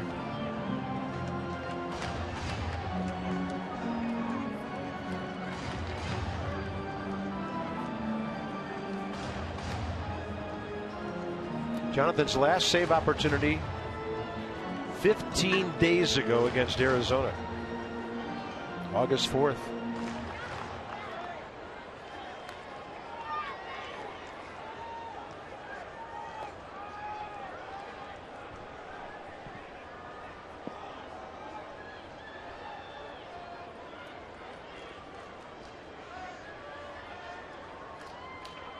Ramos wants it upstairs.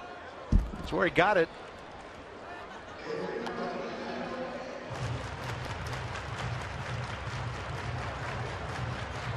And give Wilson some credit too. After lining out into some tough luck with the bases loaded and 1 out in the 6th, he got that rally going in the 8th with a 2-out single. He had that ball squirt by him, that curveball in the dirt for the 1-0 lead for the Rockies, and then, you know, tough long night, and he grinded it out and had a big hit.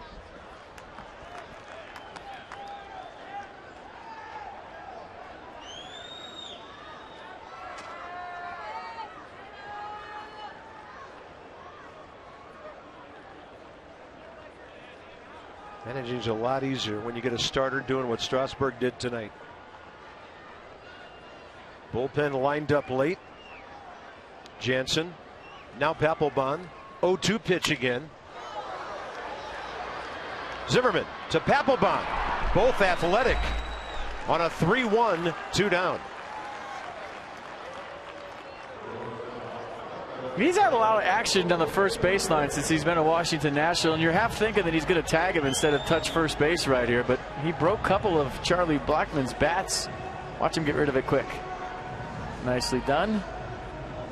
Good play by Ryan Zimmerman. Good flip. Cover the bag. Not a problem. 2 outs.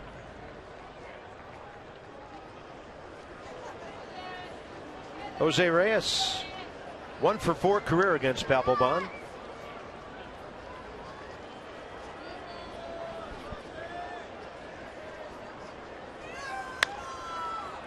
Whoa, what a pick by Ryan Zimmerman. An exclamation point on a nice Washington win tonight. Wow. Flashing some leather on a terrible hop. That ball was hit hard, and Ryan Zimmerman just made one of the better plays he's ever made at first base. Watch this. Stays with the bad hop. There's goalies in the NHL that wish they could have made that save. What a play by Ryan to end this game. And a big W. Nats move to 3.5 back of the New York Mets.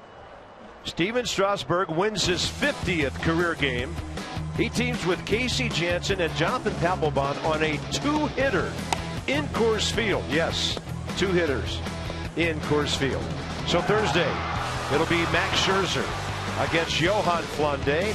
We'll join you tomorrow night with coverage beginning Johnny and Ray at 8 p.m.